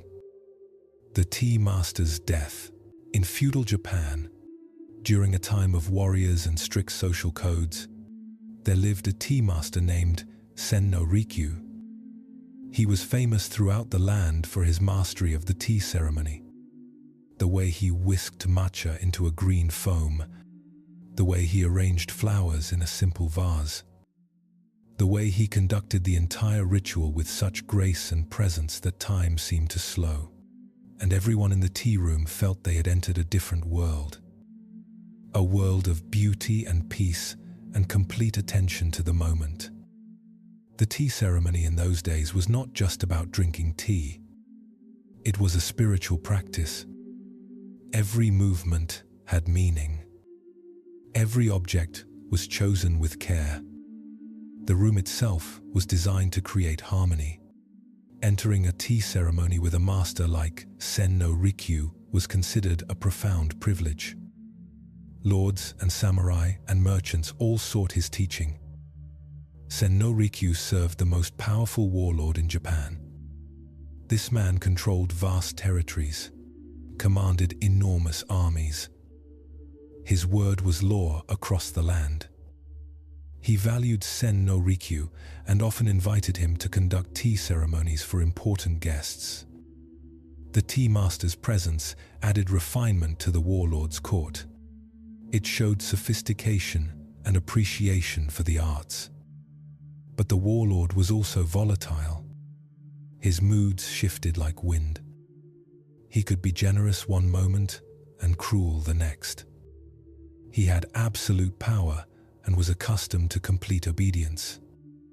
Anyone who crossed him, even accidentally, faced severe consequences. One day, for reasons that were never entirely clear, the warlord decided that Sen no Rikyu had offended him. Perhaps it was something the tea master said. Perhaps it was simply that the warlord's favor had shifted, as it often did. Perhaps there were political machinations behind it. The specific reason did not matter. What mattered was that the warlord pronounced judgment. Sen no Rikyu must die by his own hand. He must commit seppuku, ritual suicide. This was not a request. It was a command from the most powerful man in Japan. To refuse would bring disaster not just to Sen no Rikyu, but to his entire family. They would all be killed. Everyone he loved would suffer. The judgment was absolute. There was no appeal. Sen no Rikyu received this news calmly. He was in his 70s by then, an old man whose white hair and lined face spoke of decades of practice. He had spent his entire adult life studying the tea ceremony, studying Zen, studying how to be completely present in each moment. Now he would face the final moment with that same presence. He sent word to his students and closest friends. He invited them to join him for one final tea ceremony. They came, their hearts heavy with grief and shock. Their beloved teacher, who had taught them so much, was going to die. It seemed impossible. It seemed wrong. But they came, hoping to spend these last hours with him. The tea room was simple as always. Tatami mats on the floor. A scroll hanging in the alcove with calligraphy. A single flower in a plain vase. The kettle heating water over charcoal. Everything perfect in its simplicity. Sen no Rikyu entered wearing his white death robes. White was the color worn for seppuku. Everyone there knew what those robes meant. But if you had not known, you would not have guessed this was anything other than a normal tea ceremony. Sen no Rikyu moved with his usual grace. His face showed no fear, no anger, no sadness, no judgment of what was happening. He simply performed the ceremony as he had performed it thousands of times before. Each movement precise, each gesture meaningful, complete attention to every detail. He heated the water. The sound of it simmering was like gentle rain. He cleaned the tea bowl with a cloth, folding the cloth exactly so. He measured the bright green matcha powder with a bamboo scoop. He whisked it with hot water until it foamed. He turned the bowl so the best side faced his guest. He bowed and offered it. His students watched through tears. This was unbearable. Their teacher, so full of life and wisdom, conducting his final tea ceremony. But Sen no Rikyu showed no disturbance. He was completely present, not dwelling on what had been, not anxious about what would come in the next hour. Just here, now, making tea with perfect attention. When the ceremony was complete, he spoke to them. "My friends," he said, "I have shown you how to conduct tea in life. Now I will show you how to conduct tea in death." He presented them with his tea implements, giving each student something to remember him by. the tea bowl to one, the whisk to another. These objects they had seen him use countless times, now precious beyond measure. Then he took the scroll from the alcove. On it was written a single line. Life is such. 3 words. That was all. Life is such. Not good or bad. Not fair or unfair. Not right or wrong. Just such. Just as it is. He had spent his whole life practicing this understanding. Now, at the end, he demonstrated it completely. He asked his students to leave. They did not want to go. They wanted to stay with him until the end. But he gently insisted. They bowed deeply, many of them weeping openly, and left the tea room. Senno Rikyu sat alone. He took up the short blade that was used for seppuku. Without hesitation, without trembling, he ended his life. His final act, like every tea ceremony he had ever conducted, was performed with complete presence and grace. This story, though difficult, teaches us something profound about acceptance. Sen no Rikyu had every reason to judge what was happening as terrible and unfair. He was being forced to die because of the whim of a powerful man. His death served no purpose. It was not just. It was not right. He could have spent his final hours in rage at the injustice, in fear of death, in bitterness at having his life cut short, in judgment of the warlord who condemned him. But he chose differently. He chose complete acceptance. Not acceptance that meant approval. Not acceptance that meant he thought this was good. But acceptance that meant this is what is happening, and I will meet it with presence rather than resistance. I will not waste these final hours in fury and fear. I will conduct them like a tea ceremony, with grace, with attention, with peace. Think about how radical this is. He was facing death, and he responded by making tea perfectly, by being completely present, by showing his students that practice does not end when circumstances become difficult. Practice is most important when circumstances become difficult. This is when we most need to access that deep acceptance, that ability to be present with what is, even when what is seems unbearable. In your life, you face your own sentences, not as dramatic as death, perhaps, but sentences nonetheless. Judgments that seem unfair, circumstances that seem wrong, situations you had no choice in but must endure anyway. How do you meet these? With rage? With bitterness? With constant replaying of how things should have been different? With judgment of everyone involved? Or can you access something like Sen no Rikyu's acceptance, not approving of the situation, not calling it good when it is not good, but meeting it with presence instead of resistance?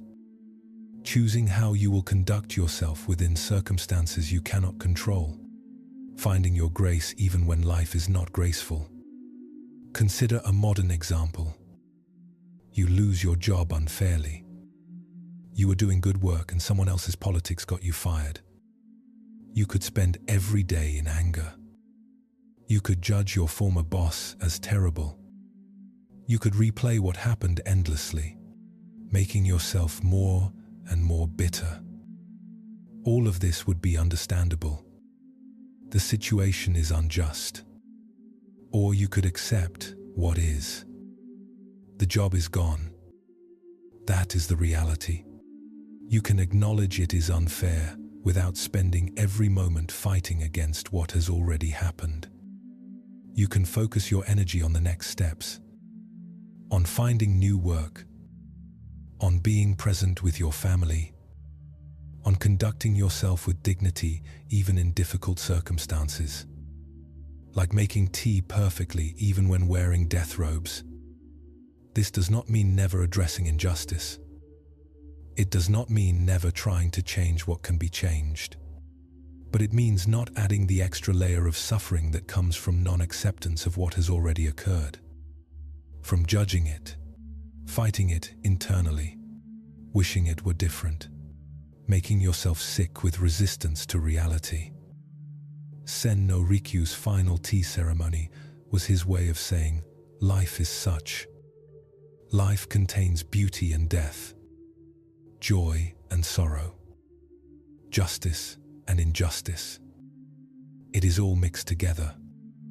We do not get to choose which parts we experience, but we can choose how we meet what comes, with resistance or acceptance, with bitterness or grace, with judging it all as wrong or accepting it as such.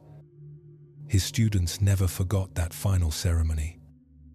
The image of their master, in white robes, making perfect tea without trembling, showing them that acceptance is not passive. It is the most active, most alive thing you can do. To be completely present with what is, to meet each moment, even the hardest moments, with full attention rather than with the blurred vision that comes from fighting reality. Breathe slowly now. Whatever you are facing, you can meet it with presence. You can accept that it is happening without judging it as something that should not be. Life is such. This moment is such. Your breath continues. Your heart beats. You are here. This is enough.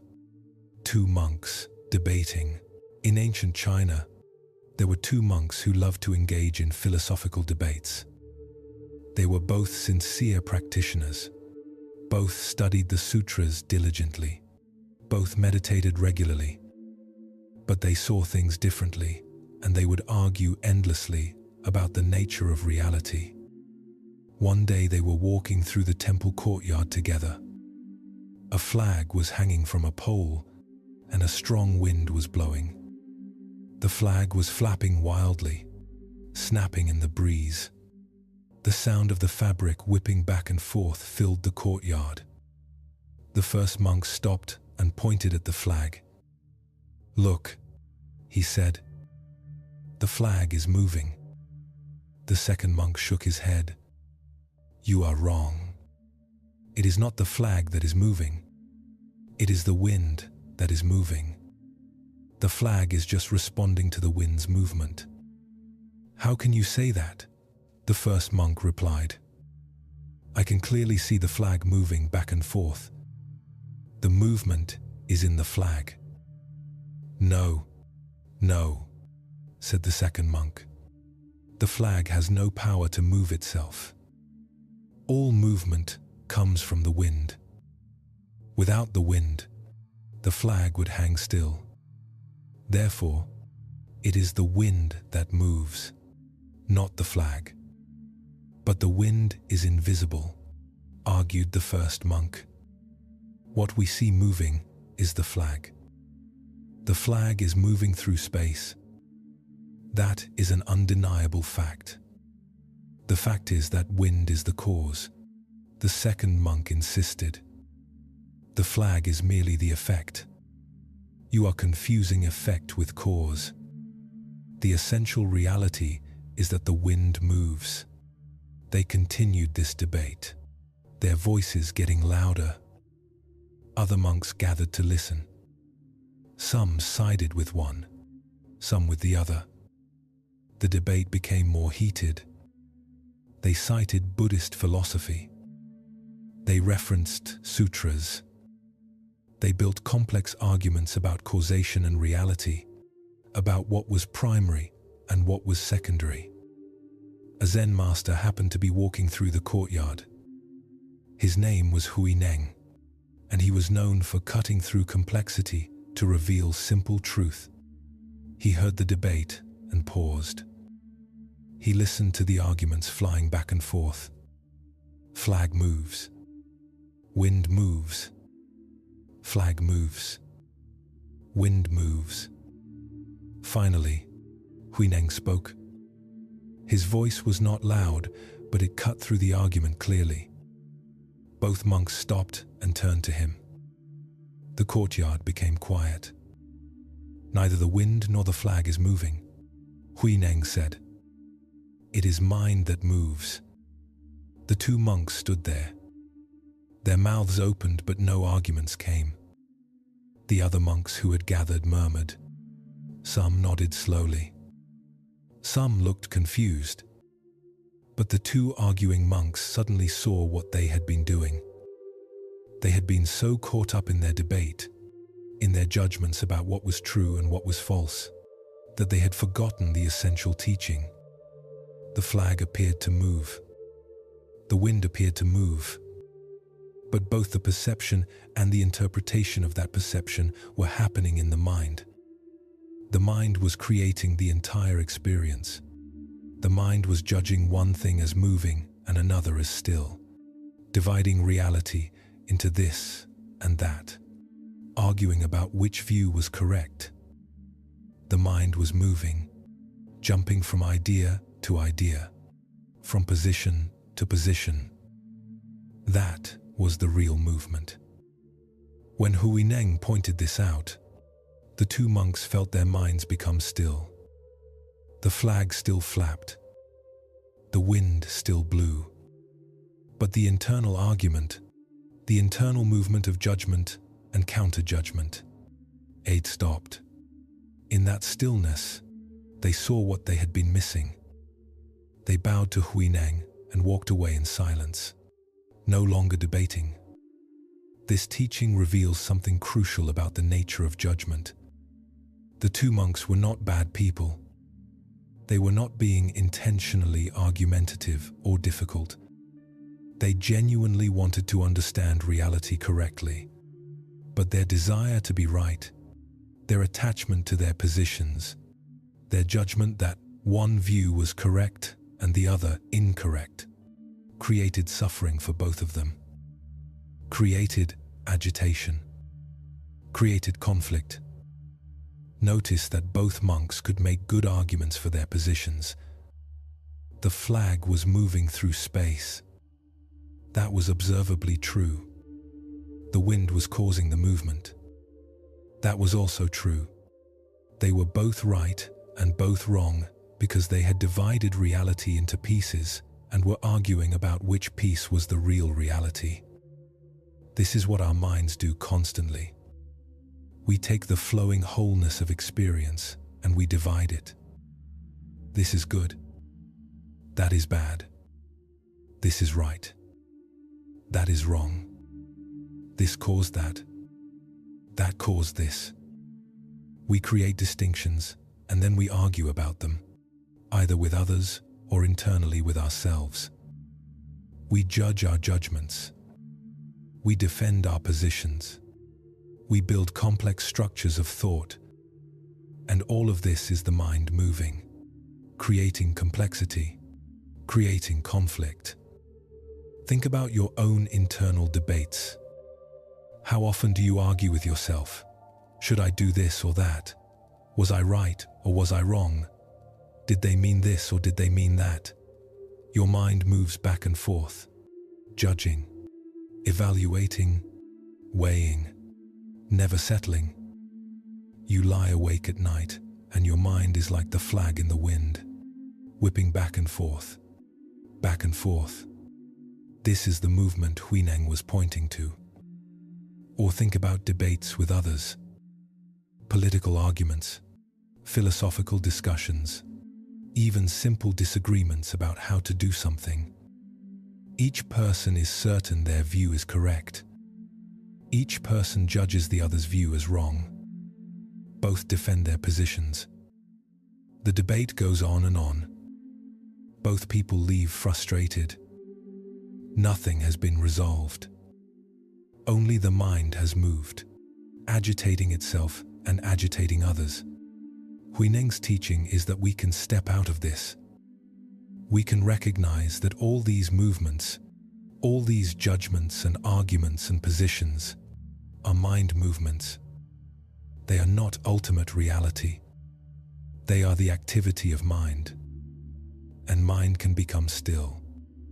Mind can stop dividing everything into this and that. Mind can rest in simple awareness of what is, without needing to judge it or argue about it. This is not anti-intellectual.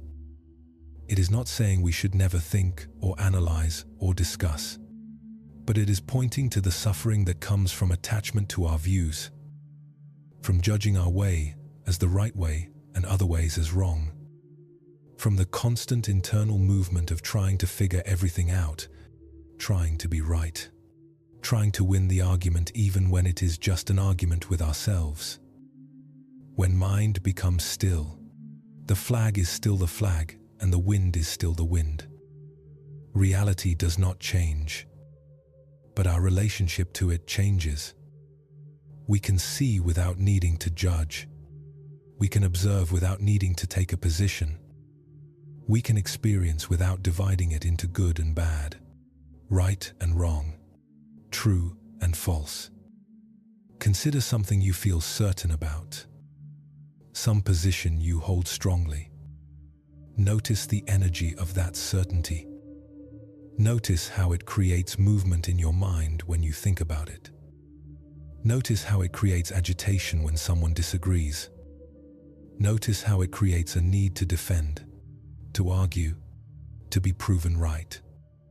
This is the wind and the flag all over again.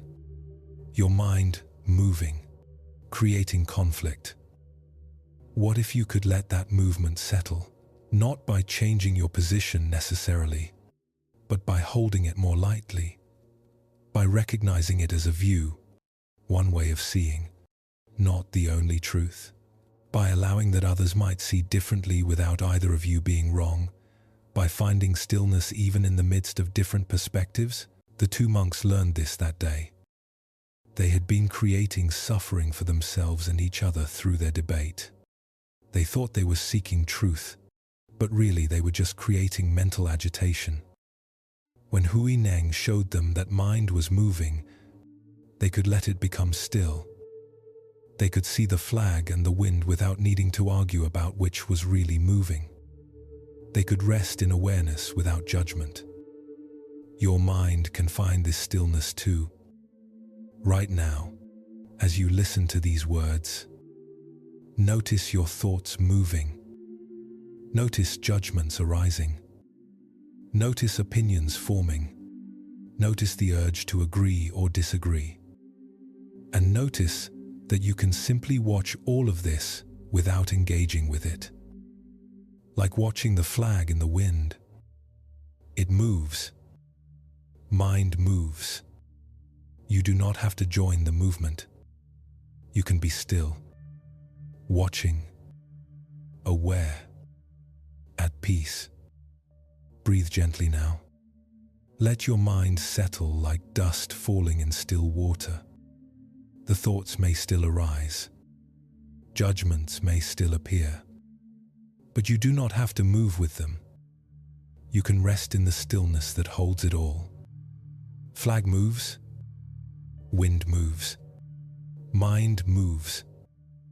And you remain still, watching it all with quiet acceptance.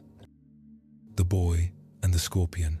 A young boy was walking along a river one afternoon. He was about 10 years old, bright-eyed and curious about everything. The river flowed clear and cool over smooth stones. Trees leaned over the water, their branches creating patterns of light and shadow on the surface. It was a peaceful place. The boy came there often to think, to watch the water, to skip stones across the gentle current. As he walked along the bank, he noticed something caught in a small depression between rocks, right at the water's edge. A pool had formed there, and in it, struggling to climb out, was a scorpion. The scorpion was small, but its tail was curved up in that distinctive, threatening position. Its pincers opened and closed as it tried to get purchase on the slippery rocks. It was trapped. The water was slowly rising as the river swelled from recent rain upstream. Soon that small pool would fill and the scorpion would drown. The boy saw this and felt immediate compassion. He did not think about whether the scorpion deserved to live. He did not judge whether it was good or bad. He simply saw a living being in danger and wanted to help. He knelt down beside the rocks and reached in to pick up the scorpion. As soon as his fingers touched it, the scorpion stung him. The pain was sharp and immediate, like a needle of fire in his fingertip. The boy jerked his hand back with a cry. He looked at his finger, which was already starting to swell and turn red. An old monk happened to be walking by. He saw what happened and came over. "Are you all right?" he asked. "Scorpion stings can be painful. Let me see." He looked at the boy's finger and nodded. "It will hurt for a while, but you will be fine." The boy thanked him. Then he looked back at the scorpion, still trapped, still struggling. The water was rising. He reached in again to save it. Again, the moment he touched the scorpion, it stung him. This time in a different finger. Again the sharp pain. Again the boy pulled his hand back. Now 2 fingers were swelling. Tears came to his eyes from the pain. But still he looked at the scorpion with concern. The old monk watched this and asked, "Why do you keep trying to save the scorpion when it keeps stinging you?" The boy looked at the monk. "Because," he said, "stinging is its nature, but helping is my nature. Why should I change my nature just because the scorpion cannot change its nature?" The monk smiled. He understood then that this boy, young as he was, had grasped something essential. He reached into his robe and pulled out a leaf. He showed the boy how to use the leaf as a scoop. Together, they carefully scooped up the scorpion on the leaf and set it down on dry ground away from the water. The scorpion, now safe, scuttled away quickly, disappearing into the underbrush. The boy's fingers throbbed with pain, but his heart was peaceful. He had saved the scorpion. The scorpion had stung him. Both had acted according to their nature. He did not judge the scorpion as bad for stinging. He did not regret trying to help. He simply accepted that this is how things are. Scorpions sting. And if you are the kind of person whose nature is to help, you help anyway. You find a way that works. You do not let the scorpion's nature change your nature. This story speaks directly to non-judgment and acceptance in relationships and interactions. The scorpion stinging the boy was not personal. It was not because the scorpion was evil or ungrateful. It was simply the scorpion's nature. When threatened or touched, it stings. This is how it protects itself. This is what it knows how to do. How often do you forget this about people? Someone hurts you and you judge them as bad. Someone rejects you and you decide they are cruel. Someone criticizes you and you see them as your enemy. But often, they are just acting according to their nature, according to their pain, according to their fear. The scorpion stings because that is what scorpions do. People who are in pain often lash out because that is what people in pain do. This does not mean you should let yourself be stung repeatedly. Notice that the boy found a different way, using a leaf instead of his bare hand. Setting boundaries is wise. Protecting yourself is necessary. But you can do this without judging the other as bad, without carrying resentment, without letting their nature change your nature. Think about someone in your life who is difficult. Perhaps they are critical. Perhaps they are angry. Perhaps they are cold and distant. You probably judge them for this. You see their behavior as wrong. But what if you could see it as their nature, at least their current nature? What if their criticism comes from their own insecurity? What if their anger comes from their own pain? What if their distance comes from their fear of being hurt? This does not excuse the behavior. It does not mean you have to keep exposing yourself to it. But it shifts how you see them. From enemy to suffering person. From bad person to someone acting according to their current capacity, their current pain. And this shift, from judgment to acceptance of their nature, can free you from so much resentment. The boy could have walked away after the first sting and judged the scorpion as ungrateful. I tried to help, and look what happened. Scorpions are terrible. He could have carried anger at being stung. He could have decided never to help again because helping just gets you hurt. But he did not do any of this. He accepted that the scorpion did what scorpions do, and he found a way to help that did not require the scorpion to be different than it was. In modern life, imagine someone at work constantly undermines you. You can judge them as a bad person, carry resentment, plot revenge. Or you can accept that this is their nature, at least for now. Maybe they feel threatened by you. Maybe they learn to compete in unhealthy ways. Maybe they are acting out pain from their childhood. You do not have to let them keep undermining you. You can use your leaf. You can set boundaries. You can protect your work. You can address it professionally. But you can do all this without the extra burden of judgment and resentment. Or imagine a parent who is critical no matter what you do. You can spend your life judging them as wrong, as a bad parent, as someone who should be different. You can carry hurt and anger. Or you can accept this is their nature. Maybe they were criticized as children and learned this pattern. Maybe they express love through trying to perfect you because that is all they know. This acceptance does not mean you have to endure constant criticism. You can set boundaries. You can limit contact. But you can do it from acceptance rather than judgment, which is so much lighter.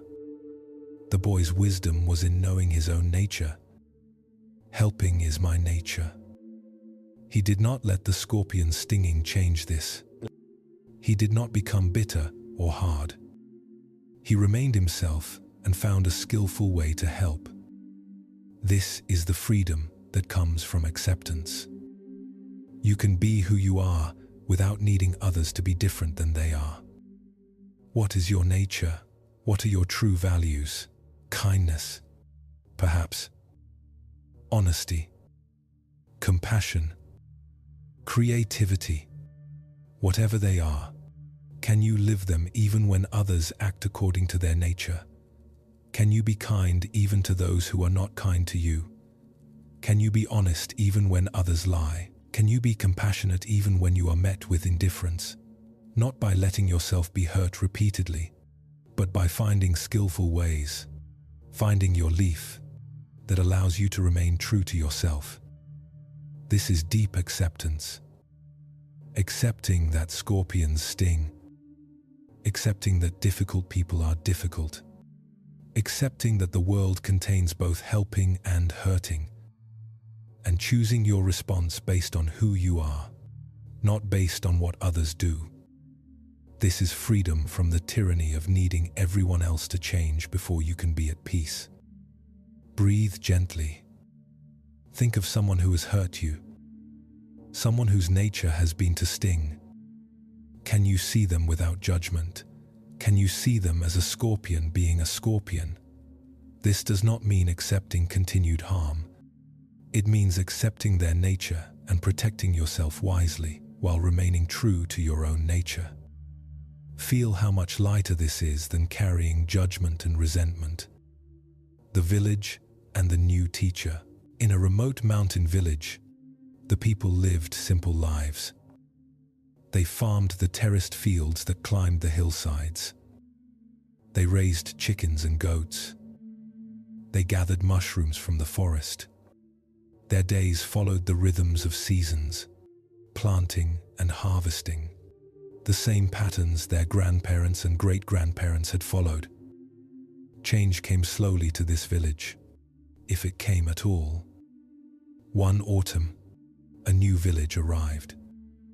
A stranger from the city, a young man educated in modern ways, came to be their teacher. The previous teacher had grown old and moved to live with his daughter in the lowlands. The village needed someone to teach the children to read and write, to do arithmetic, to understand the world beyond their mountains. The new teacher's name was Chen. He was in his mid-20s, energetic and full of ideas. He had studied at a university. He had read many books. He believed education could transform lives. He arrived with 3 large trunks full of books and teaching materials, maps and charts, and things the village had never seen. The villagers greeted him politely but with reservation. They were not accustomed to outsiders. The old teacher had been born in the village. He had understood their ways. This new man was different. His clothes were different, neat and modern. His speech was different, using words they did not know. His whole manner was different, quick and certain where they were slow and careful. Chen began teaching the children. He taught them about cities they had never seen, about countries across vast oceans, about science and history and literature. The children loved him. His enthusiasm was infectious. He made learning exciting. He told stories that made the world seem huge and full of possibilities. But some of the villagers grew uncomfortable. The village elder, a man of 70, whose face was as weathered as old leather, came to speak with Chen. "The children are forgetting our ways," he said. "You teach them about faraway places, but you do not teach them which plants are medicinal, which fungi are poisonous, how to read the sky for weather, how to know when to plant the rice." Chen felt frustrated. "Those things are important," he said. "But the children also need modern education. They need to know more than just how to farm. The world is changing. They need to be prepared. The world may be changing in the cities," the elder replied. "But here, the mountains remain. The seasons cycle as they always have. If the children lose the old knowledge, who will maintain it? Who will tend the land?" Chen wanted to argue.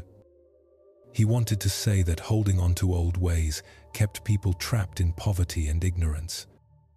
That education was liberation. That these villagers should want more for their children than a life of hard farming. But he held his tongue. He nodded politely, and the elder left. Over the following months, Chen noticed more resistance. Some parents began keeping their children home from school during busy farming seasons. They said the children were needed for work. Others complained that reading books was making the children lazy, filling their heads with dreams instead of teaching them practical skills. Chen felt judged. He felt his education, his knowledge, his whole way of seeing the world was being rejected. These villagers were backwards, he thought. They did not appreciate what he was trying to offer. They could not see that education was valuable. In his journal at night, by candlelight, he wrote angry entries about their narrow-mindedness. Winter came. Heavy snows fell. The mountain passes closed. Chen was trapped in the village until spring. He had never experienced such isolation. In the city, he could go to libraries, cafes, theaters. Here there was nothing but snow and stone houses and the same faces every day. He felt himself becoming depressed. One night, the worst storm of the winter hit. Wind screamed around the houses. Snow fell so thick you could not see 5 feet ahead. Chen huddled in his small room, burning wood sparingly to make it last, wrapped in every blanket he owned, reading by dim firelight to pass the time. There was a knock at his door. He opened it to find the village elder, snow covering his shoulders and hat. "Come," the old man said. "There is warmth at my house. And company." Chen followed him through the blinding snow. They could barely see where they were going. The elder knew every step by memory, guiding them through the village to his house. Inside, a large fire burned. Many villagers had gathered there, sharing warmth and food. They made room for Chen immediately, offering him hot tea, a seat near the fire. That night, Chen heard the villagers tell stories. Old stories passed down through generations. Stories of the mountains, of spirits and ancestors, of lessons learned through centuries of living in this place. The children sat listening, their eyes wide. They knew these stories by heart, but never tired of hearing them again. Chen found himself drawn in, fascinated despite himself. He listened to a story about a great flood 200 years ago. The villagers described how their ancestors had survived, which caves they had sheltered in, how they had rebuilt. The specifics of the story contained practical information: where to go if the river flooded, which high ground was safest. This was not just entertainment. It was the village's survival knowledge, encoded in narrative so it would be remembered. He heard a story about a grandmother who could predict weather by watching certain birds and smelling the wind. Again, practical knowledge woven into story. He began to see that what he had dismissed as superstition and old tales was actually a sophisticated system of passing down crucial information in a form that could survive generations without writing. As the night went on and the storm raged outside, Chen felt something shift in him. These people were not backward. They were adapted to their environment in ways he had not understood. Their knowledge was different from his, but it was knowledge nonetheless. Valuable knowledge, essential knowledge for living in this place. He thought about his teaching. He had been so certain he knew what the children needed. He had judged the villagers' concerns as ignorance, but he had been the ignorant one. He knew nothing about living in these mountains. If the pass had been closed and all his books were gone, he would not have known which plants to eat, how to find water, when to expect avalanches. The villagers knew all this and more. The storm continued for 3 days.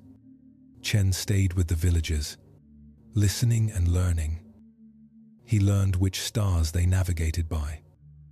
He learned how they preserved food without refrigeration. He learned the songs they sang while working that kept rhythm and taught steps for complex tasks. He began to see his education and their knowledge not as opposites, but as complementary. When the storm finally cleared and he returned to his room, Chen changed his teaching. He began asking the villagers to come teach alongside him. The elder came and taught the children about medicinal plants, and Chen helped write it down so it would not be lost. A woman who knew every constellation taught astronomy, and Chen connected it to the science of stars and planets. A man who could predict floods by watching the river taught observation skills, and Chen explained the meteorology behind it. The children learned both the old ways and new ideas. They learned to read and write, and they used those skills to record their village's knowledge. They learned mathematics, and they used it to help improve crop yields using traditional and modern methods together. They learned about the wider world, and they learned to value their own place in it. Chen stopped judging the villagers as ignorant. The villagers stopped judging him as irrelevant. Both sides accepted that different knowledge has different value. Both sides stopped insisting there was only one right way to see things. And in that acceptance, something new and better emerged. The children became educated in ways that honored both tradition and progress. They could read books and read the forest. They could calculate equations and calculate the right time to plant. They belonged to both worlds. This teaching reveals something profound about the cost of judgment and the freedom of acceptance. Chen came to the village full of judgments. He knew what was valuable and what was not. He knew modern education was superior to traditional knowledge. He knew the villagers were backward. These judgments created suffering for everyone. The villagers felt disrespected. Chen felt frustrated and isolated. The children were caught between two worlds, each claiming its way was right. But when Chen shifted from judgment to acceptance, everything changed. Not acceptance that meant giving up his values or his education, but acceptance that meant recognizing other forms of knowledge as valid. Accepting that he did not have all the answers. Accepting that people who lived differently were not wrong, just different. This acceptance created space for collaboration instead of conflict. Think about areas of your life where you are certain you know the right way. Maybe it is how to raise children. Maybe it is political beliefs. Maybe it is spiritual practices. Maybe it is how to do your job. You have your way and you judge other ways as inferior. This judgment closes you off. It makes you rigid. It prevents learning. It creates conflict with anyone who does things differently. What would happen if you shifted from judgment to acceptance? Not acceptance that means you have no preferences or values, but acceptance that recognizes other approaches might have value too. That people who see things differently might have wisdom you lack. That you might learn something by opening to perspectives different from your own. Consider parenting. You might believe strongly in certain approaches, structure and discipline perhaps, and you judge parents who are more permissive as doing it wrong. But what if you could accept that different children respond to different approaches, that what works for your child might not work for theirs? This does not mean you change how you parent. It means you stop judging other parents and creating unnecessary conflict. Or consider work. You know the best way to do something because you have done it for years. A younger colleague suggests a different approach. Your first response is judgment. That will not work. They do not understand. Your way is better. But what if you could accept their idea might have merit? What if their fresh perspective could improve on your experience? You could combine old wisdom and new ideas, like Chen combining traditional knowledge with modern education. The village elder was right that children needed traditional knowledge. Chen was right that children needed modern education. Both were right. Both were also wrong when they judged the other as completely wrong. The truth was larger than either position. It contained both. But they could only access that larger truth by releasing judgment and embracing acceptance. In your own life, how often are you in an either-or mindset? Either this is right or that is right. Either my way or their way. Either modern or traditional. Either logical or intuitive. These rigid judgments limit you. They cut you off from the richness that comes from integrating different perspectives, from accepting that life is big enough to contain many truths. The mountains did remain. The seasons did cycle as they always had. The elder was not wrong about this. But the world was changing too. Chen was not wrong about this. Both realities existed simultaneously. Accepting this allowed both old and new to survive and strengthen each other. Where in your life are you holding tight to one way being right? Where are you judging others for seeing things differently? Notice how this judgment creates tension, creates conflict, creates isolation. And notice that you can release this. You can accept that different perspectives exist, that different approaches have merit, that you do not need to judge something as wrong just because it is different from what you know. Breathe deeply now. Feel yourself softening. The rigidity of judgment is exhausting. It requires constant defense of your position, constant rejection of alternatives. Acceptance is so much lighter. It allows difference to exist without threat. It creates space for learning. It builds bridges instead of walls. Let yourself rest in acceptance now. Others can be different. You can be you. Both can exist without conflict. Master Bankei's thief. Bankei was a Zen master who ran a monastery where many monks lived and studied. The monastery was known for its strict practice, but also for Bankei's compassion. He accepted students that other masters had turned away. He believed everyone had Buddha nature and could awaken to it. No one was beyond reach. No one was too flawed to practice. During one intensive meditation retreat, word spread through the monastery that someone had been stealing. Small things at first. A bit of food from the kitchen, a candle from the meditation hall. Then larger things, money that was left in the collection box, a monk's spare robe. The thief was careful and had not been caught. The monks were outraged.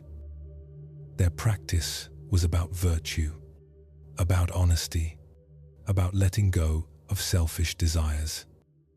Having a thief among them felt like a violation of everything the monastery stood for. They held a meeting and investigated. Eventually, they discovered who it was. One of the newer monks, a young man who had come from poverty and struggled with the austerity of monastery life. The monks brought the matter to Bankei. They were certain what needed to happen. The thief must be expelled. He had violated the precepts. He had stolen from the Sangha, the community of practitioners. He could not be trusted. His presence corrupted their practice. He must leave immediately. Bankei listened to their arguments. He saw their anger and their certainty. When they finished, he said simply, "I will not expel him." The monks were shocked. "But Master," they protested, "he has stolen repeatedly. He has lied about it. He cannot be trusted. The precepts are clear. You yourself teach that right action is essential to practice. How can you let him stay?" Bankei said, "You are all very capable men. You have studied the sutras. You understand the Dharma. If this monastery is not suitable for you because a thief remains here, you may go elsewhere to practice. There are many good teachers and many good monasteries, but this young man does not know right from wrong clearly yet. If I do not teach him, who will? He stays." His words landed like stones in still water. The monks stood in silence. They had come demanding the expulsion of the thief. Instead, Bankei had offered them the choice. Stay with the thief or leave. They could choose. The thief could not. He needed this place. He needed this teaching. They had options. He did not. One by one, the monks bowed. They understood what Bankei was showing them. Their judgment of the thief as beyond redemption was itself something that needed to be examined. Their certainty that expelling him was the right action was itself questionable. Their sense of moral superiority was itself a problem. The young thief, who had been hiding in shame, heard what Bankei said. He heard that the master valued him, saw potential in him, would not give up on him even when everyone else wanted him gone. He came to Bankei's room that evening. He prostrated himself on the floor, weeping. "I am sorry," he said through tears. "I'm so sorry. I have been weak. I have stolen. I have lied. I do not deserve your kindness." Bankei looked at him with gentle eyes. "You have suffered," he said. "You have known poverty and hunger. These create powerful habits. But habits can be changed. This is why you are here. To change. To grow. To discover that you do not need to steal, that the fear driving you to take things is not the deepest truth of who you are. Stay. Practice. Learn." The young monk stayed. It was hard for him. The other monks watched him with suspicion for a long time. Every time something went missing, eyes turned to him first. But Bankei treated him no differently than any other student. He was assigned work in the kitchen where he handled food and money. He was given responsibilities. He was trusted even though he had proven untrustworthy. Slowly, over months and then years, the young monk changed. The trust Bankei showed him became the foundation for trusting himself. When he wanted to steal, he remembered that his master believed in him. He remembered that he had the capacity to choose differently. He practiced being honest even when it was difficult, even when he was hungry, even when he saw something he wanted. The other monks eventually stopped watching him with suspicion. They saw his genuine transformation. They saw how hard he worked to overcome his habits. Some who had been most judgmental of him became his closest friends, having learned their own lessons about compassion through watching Bankei's patience. Years later, that young monk became a teacher himself. He was known for his particular compassion toward students who struggled with ethical behavior. He understood from his own experience that judgment and exclusion rarely lead to change. That transformation comes from being held in compassion while you learn to be different. That people need to be met where they are, not where we wish they were. This story teaches us about the difference between judgment and discernment. The monks who wanted to expel the thief were using judgment. They labeled him as bad, as corrupt, as beyond help. They wanted to remove him to protect their idea of purity. Their judgment was harsh and final. Bankei used discernment. He saw clearly that stealing was wrong. He did not pretend it was acceptable. But he also saw the young man behind the actions.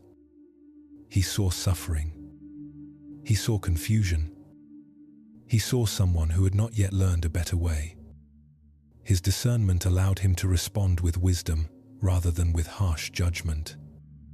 Think about how you respond when people do things you consider wrong. Usually you judge them.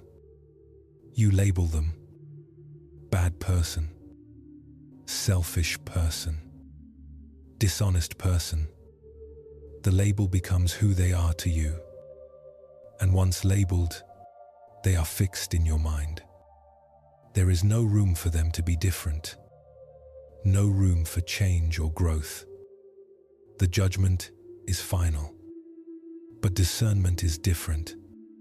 Discernment can see that an action is harmful without making the person who did it irredeemable. Discernment can say this behavior is not acceptable while still holding the person with compassion. Discernment creates space for transformation. Judgment closes that space. Consider someone in your life who has disappointed you. Perhaps they lied to you. Perhaps they broke a promise. Perhaps they acted selfishly in a way that hurt you. How have you judged them? Probably harshly.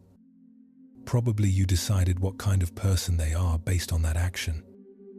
And probably you relate to them now through the filter of that judgment.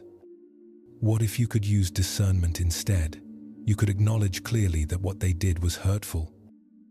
You could set appropriate boundaries. You could decide not to trust them in the same way again. But you could do all this without the harsh judgment that labels them as bad.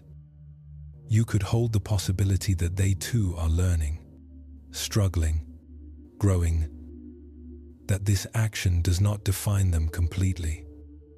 This is not naive. It is not excusing harmful behavior. It is not saying you have to keep people in your life who repeatedly hurt you. Bankei gave the young monk a chance, but also clear structure and observation. He did not leave the temple treasury open and hope for the best. He gave responsibility gradually.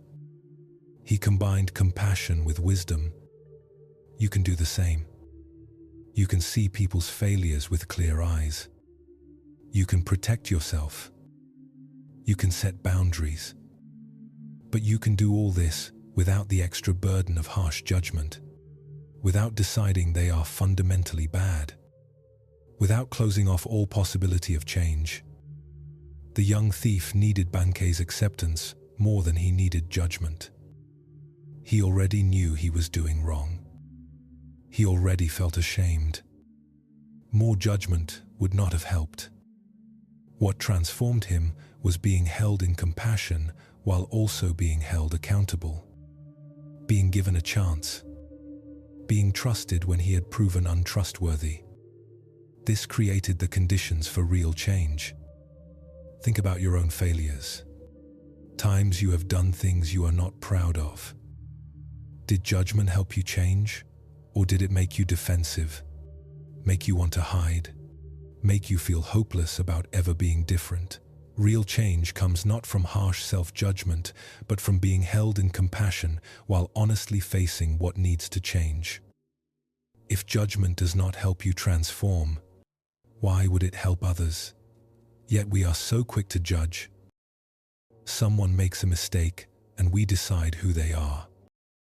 Someone acts badly and we write them off. We give ourselves endless chances, but we judge others with finality. Bankei showed a different way. He saw potential even in a thief.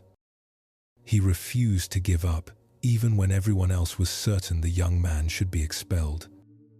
And his faith, his refusal to judge finally, created the space for genuine transformation. The young monk became someone valuable to the Sangha. Someone who could help others precisely because he had been helped when he most needed it. Where in your life are you holding harsh judgments?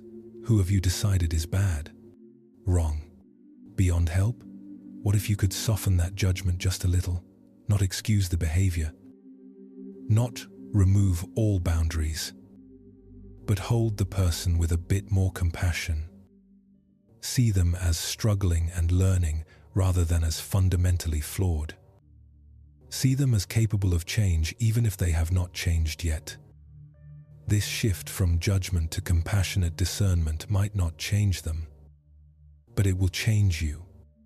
It will lighten the burden you carry. It will open your heart. It will connect you more deeply to the truth that we are all struggling, all learning, all capable of both wisdom and foolishness. We are all both the monks wanting to expel the thief and the thief needing compassion. Both aspects exist in each of us. Breathe slowly now. Notice the judgments you hold. Feel how heavy they are. Notice you can set them down. You can see clearly without judging harshly. You can protect yourself without condemning others.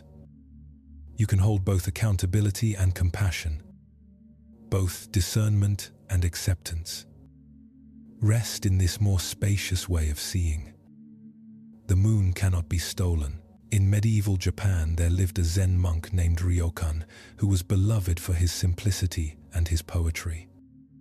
Unlike many monks who lived in monasteries, Ryokan chose to live alone in a tiny hut on a mountainside. The hut was barely more than a shelter. One room with a straw mat for sleeping, a small space for a cooking fire, paper-thin walls that let in wind and cold. But Ryokan loved it. The hut sat on a ridge where he could see the valley spreading below and mountains rising beyond.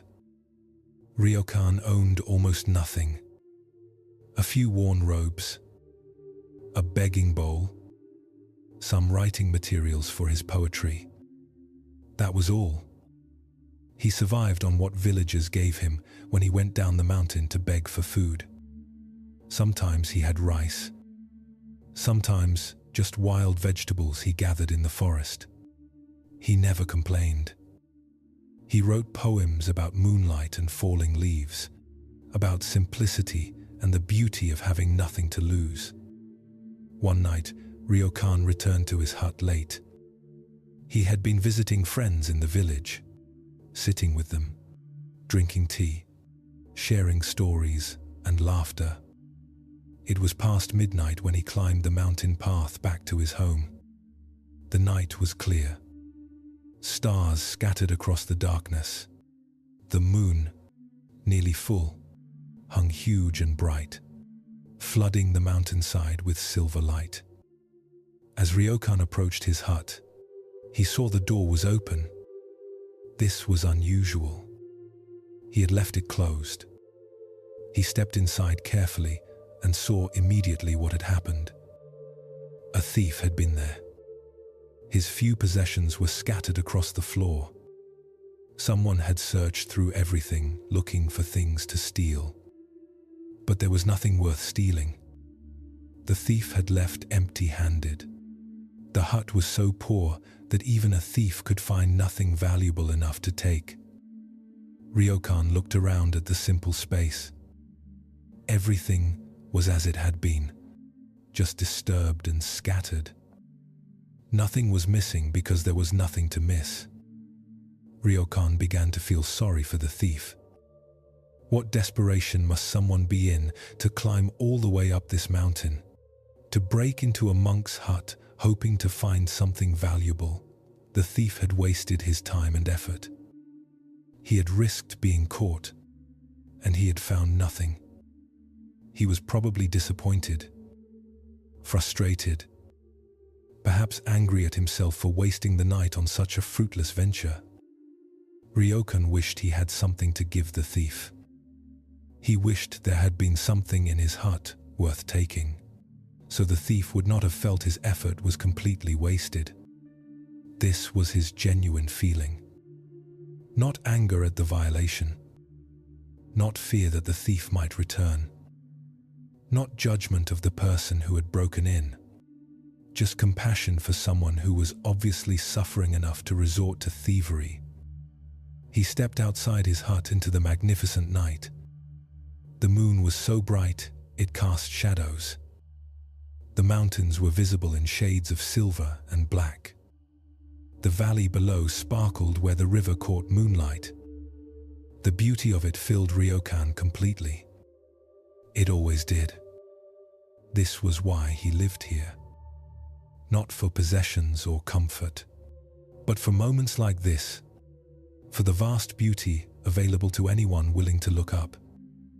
Ryokan felt a wave of sadness, not for himself, but for the thief. The thief had come looking for material things and had found nothing. But right here, available to anyone, free to anyone, was this incredible beauty. The magnificent moon, the silent mountains, the peaceful night. The thief had missed it completely. He had been so focused on finding something to steal that he had not seen what was actually valuable, what was actually here to receive. Ryokan sat on the ground outside his hut. He looked up at the moon for a long time. Eventually, he took out his writing materials and composed a poem by moonlight. The thief left it behind. The moon at my window. Just those simple words. The thief left it behind. He came seeking treasure and left empty-handed, not realizing that the greatest treasure was right here all along. The moon shining through the window. The peace of the night. The beauty freely given to all. None of it can be stolen because none of it belongs to anyone. It is just here. Available. Present. Ryokan never tried to find the thief. Never reported the break-in. Never even mentioned it to anyone.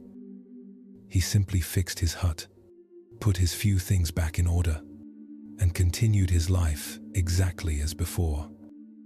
The incident became a poem, and the poem became a teaching about what is valuable and what is not, about what can be taken and what remains always.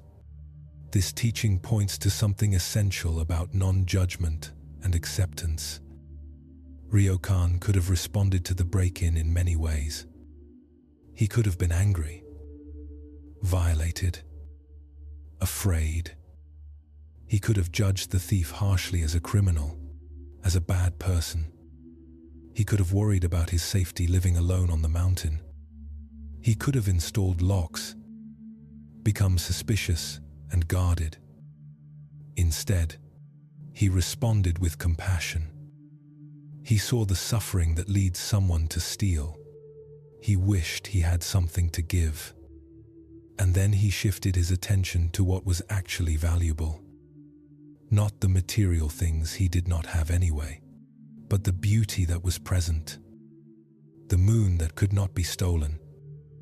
The peace that was his, regardless of circumstance. Think about how you respond when you feel violated or wronged. Usually there is anger, judgment of the other person, a sense of being victimized. These are natural responses, but they create suffering that extends far beyond the actual event.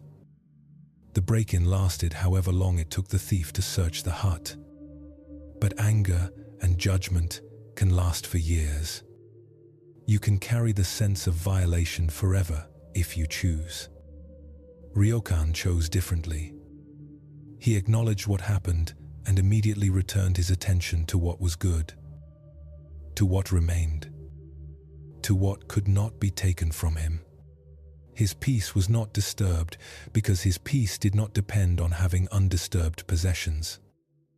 His safety was not threatened because his safety came from within, not from locks and barriers. His happiness was not stolen because his happiness came from beauty and simplicity, both of which remained completely available. Consider modern life. Your car gets broken into. Anger is understandable. But if you hold that anger for days, weeks, replaying the violation, judging the person who did it, feeling victimized, you are creating far more suffering for yourself than the actual event caused. The break-in took minutes. Your anger and judgment can last indefinitely. The thief stole your stereo, but you are stealing your own peace. Or someone betrays your trust. They tell your secret. They speak against you. Again, hurt is natural. But if you carry harsh judgment of them, if you replay their betrayal endlessly, if you let it make you bitter and suspicious of everyone, you are adding layers of suffering to the initial hurt. They took your trust. You are taking your own peace. Ryokan shows us how to respond with acceptance. This does not mean liking what happened. It does not mean pretending it is okay. It means seeing it clearly and then returning attention to what actually matters, to what remains, to what cannot be taken. What cannot be taken from you? Your capacity for peace, your ability to see beauty, your fundamental nature, your breath, this moment, the moon at your window, whatever your moon is. These remain regardless of what anyone does. But you can only access them if you release the judgment and anger that block your view. The thief in Ryokan's hut was so focused on finding valuable objects that he missed the moonlight. We do this too. We become so focused on what we have lost, on who wronged us, on what should not have happened, that we miss what is actually here. We miss the beauty still available. We miss the peace still possible. We miss the moon. Think about something you feel was taken from you. Time, opportunity, money, love, whatever it is. You probably judge the person or situation that took it. You probably replay what happened. You probably wish it were different. And in all this mental activity, all this judgment and resistance, you are missing what is here now. What remains? What was never dependent on that thing you lost? Ryokan's poem is an invitation. Look up from your loss. Look up from your judgments. Look up from your anger. See what is here. See what cannot be stolen. See what is freely given in every moment. The moon does not care if you notice it. It shines regardless. Beauty does not wait for you to stop judging. It is present regardless. Peace does not require perfect circumstances. It is available regardless. The thief left it behind. This is true of everyone who wrongs you.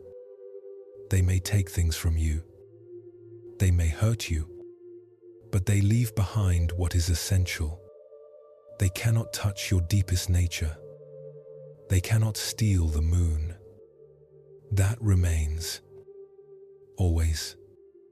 But you have to look up to see it. You have to release judgment enough to notice what is actually here. Breathe gently now. What moon shines in your life that you have stopped seeing because you are focused on what was taken? What beauty remains available while you replay past hurts? What peace waits patiently while you hold judgments? Look up. It is here. It has always been here. The thief left it behind. You can reclaim it simply by looking, simply by releasing judgment enough to see the nature of the flower. A young student approached his master one spring morning. The student had been practicing meditation for several years, but was troubled by thoughts of inadequacy. He judged himself harshly for every failure. Every moment, his mind wandered during meditation. Every time he felt anger or desire, he carried a heavy burden of self-judgment. The master was working in the monastery garden. He was old, his movements slow but deliberate. He was tending to the flowers that grew alongside the meditation hall. Peonies were beginning to bloom. Their buds were tight, just starting to show color through the green. The master was pulling weeds from around them, giving them space to grow. "Master," the student said, bowing, "I have a question about practice." The master continued his work, listening. "I judge myself constantly," the student said. "When I sit in meditation, my mind wanders and I feel I am failing. When I feel anger, I judge myself as not being compassionate enough. When I desire things, I judge myself as still being attached. I cannot seem to stop evaluating everything I do and finding myself lacking. How do I stop judging myself? The master pulled another weed, gently, making sure not to disturb the peony roots.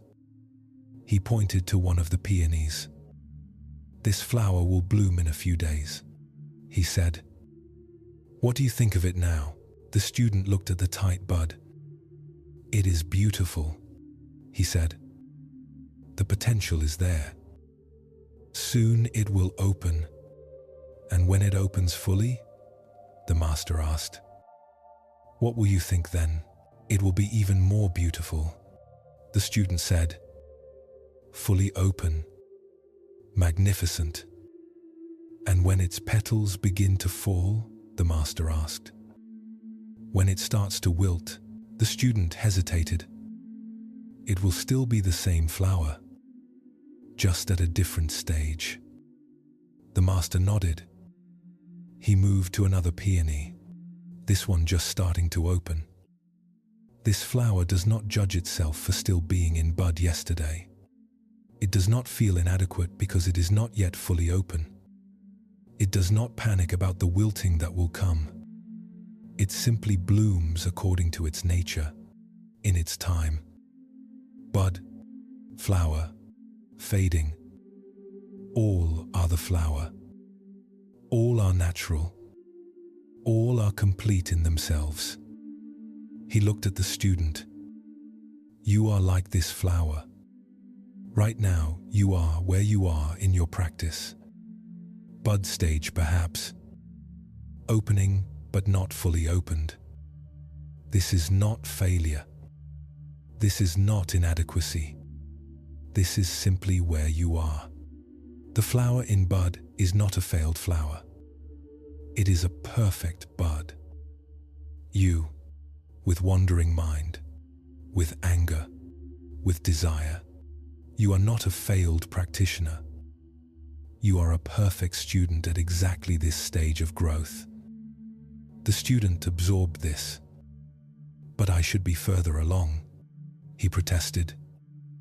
I have been practicing for years. I should have more control over my mind. I should be more peaceful. The master pulled a weed that had grown quite large. Should, he said. This is the word of judgment.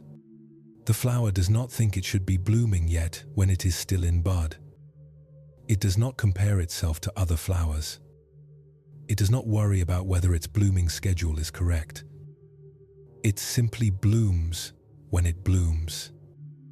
You are blooming when you bloom. This is all that is required. But how do I make progress if I do not evaluate myself? The student asked. How do I know if I am improving? The master smiled. There is a difference between observation and judgment. The flower observes when it needs water.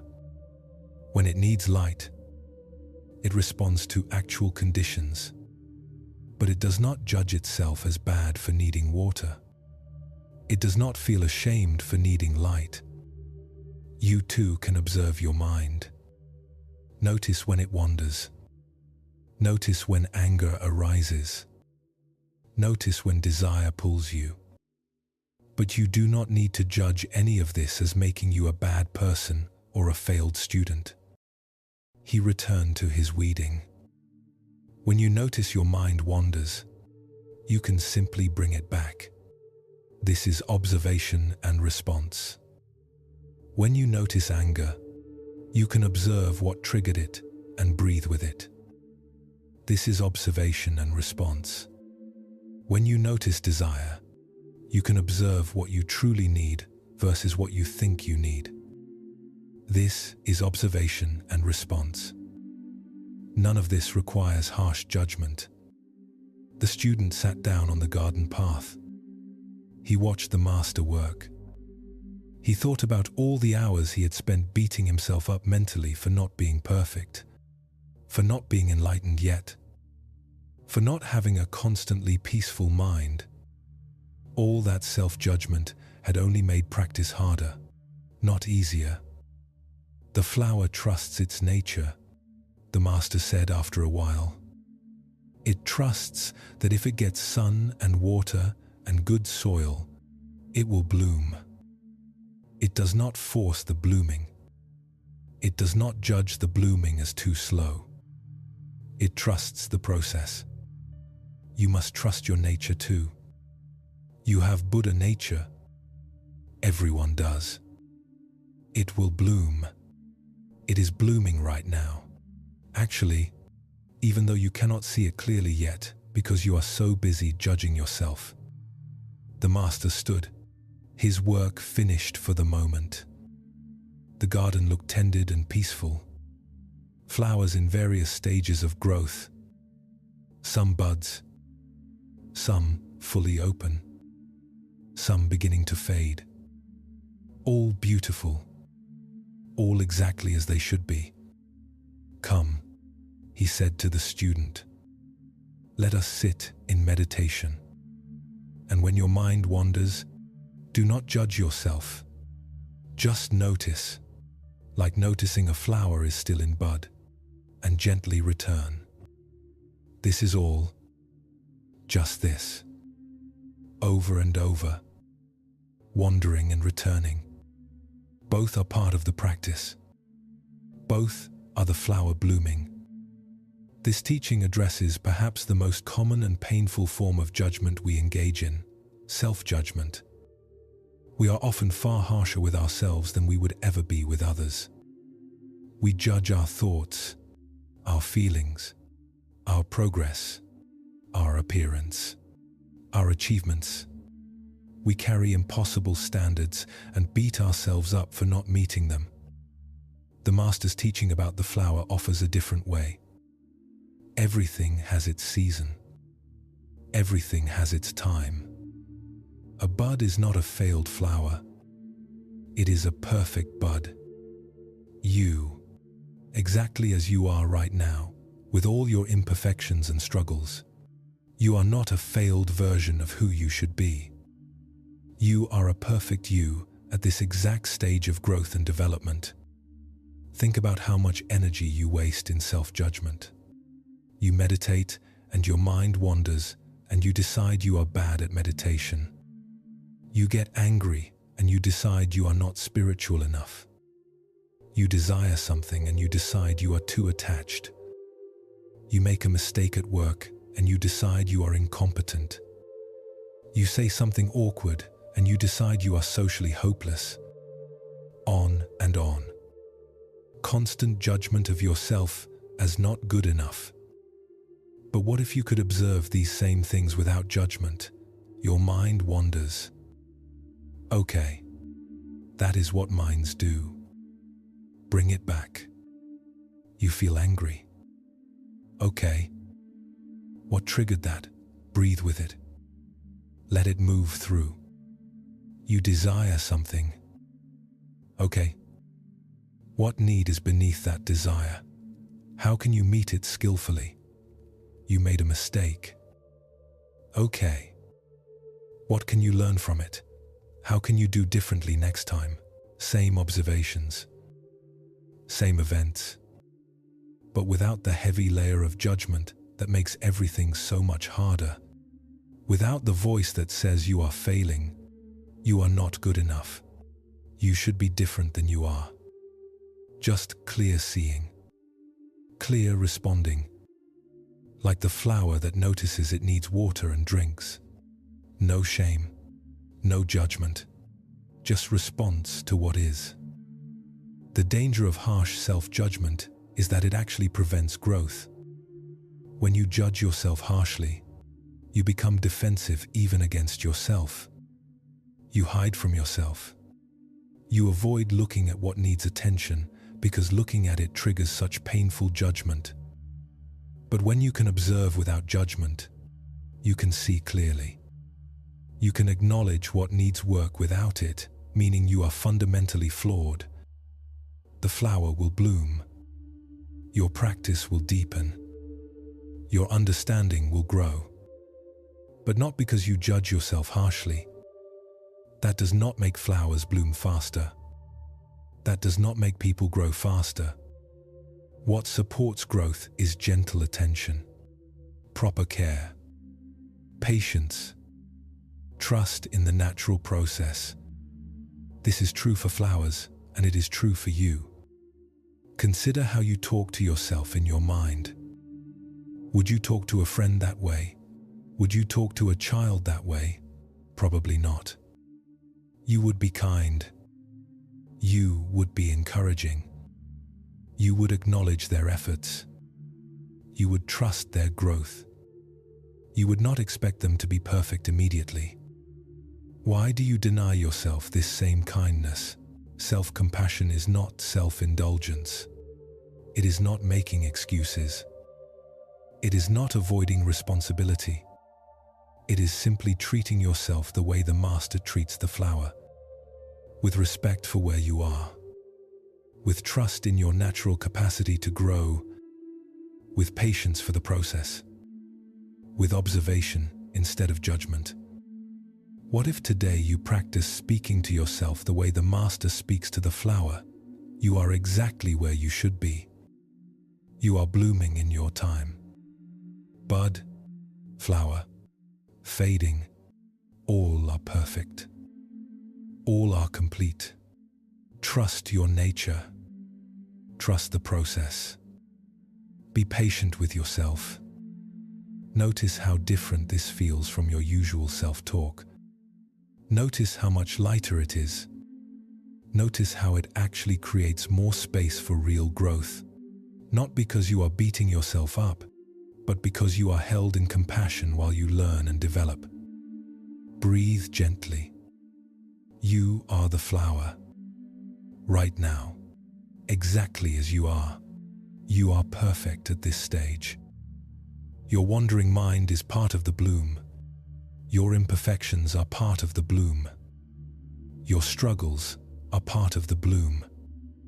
All of it. All of you. Blooming. Growing. Exactly on time. Trust this. Release judgment. Let yourself unfold naturally.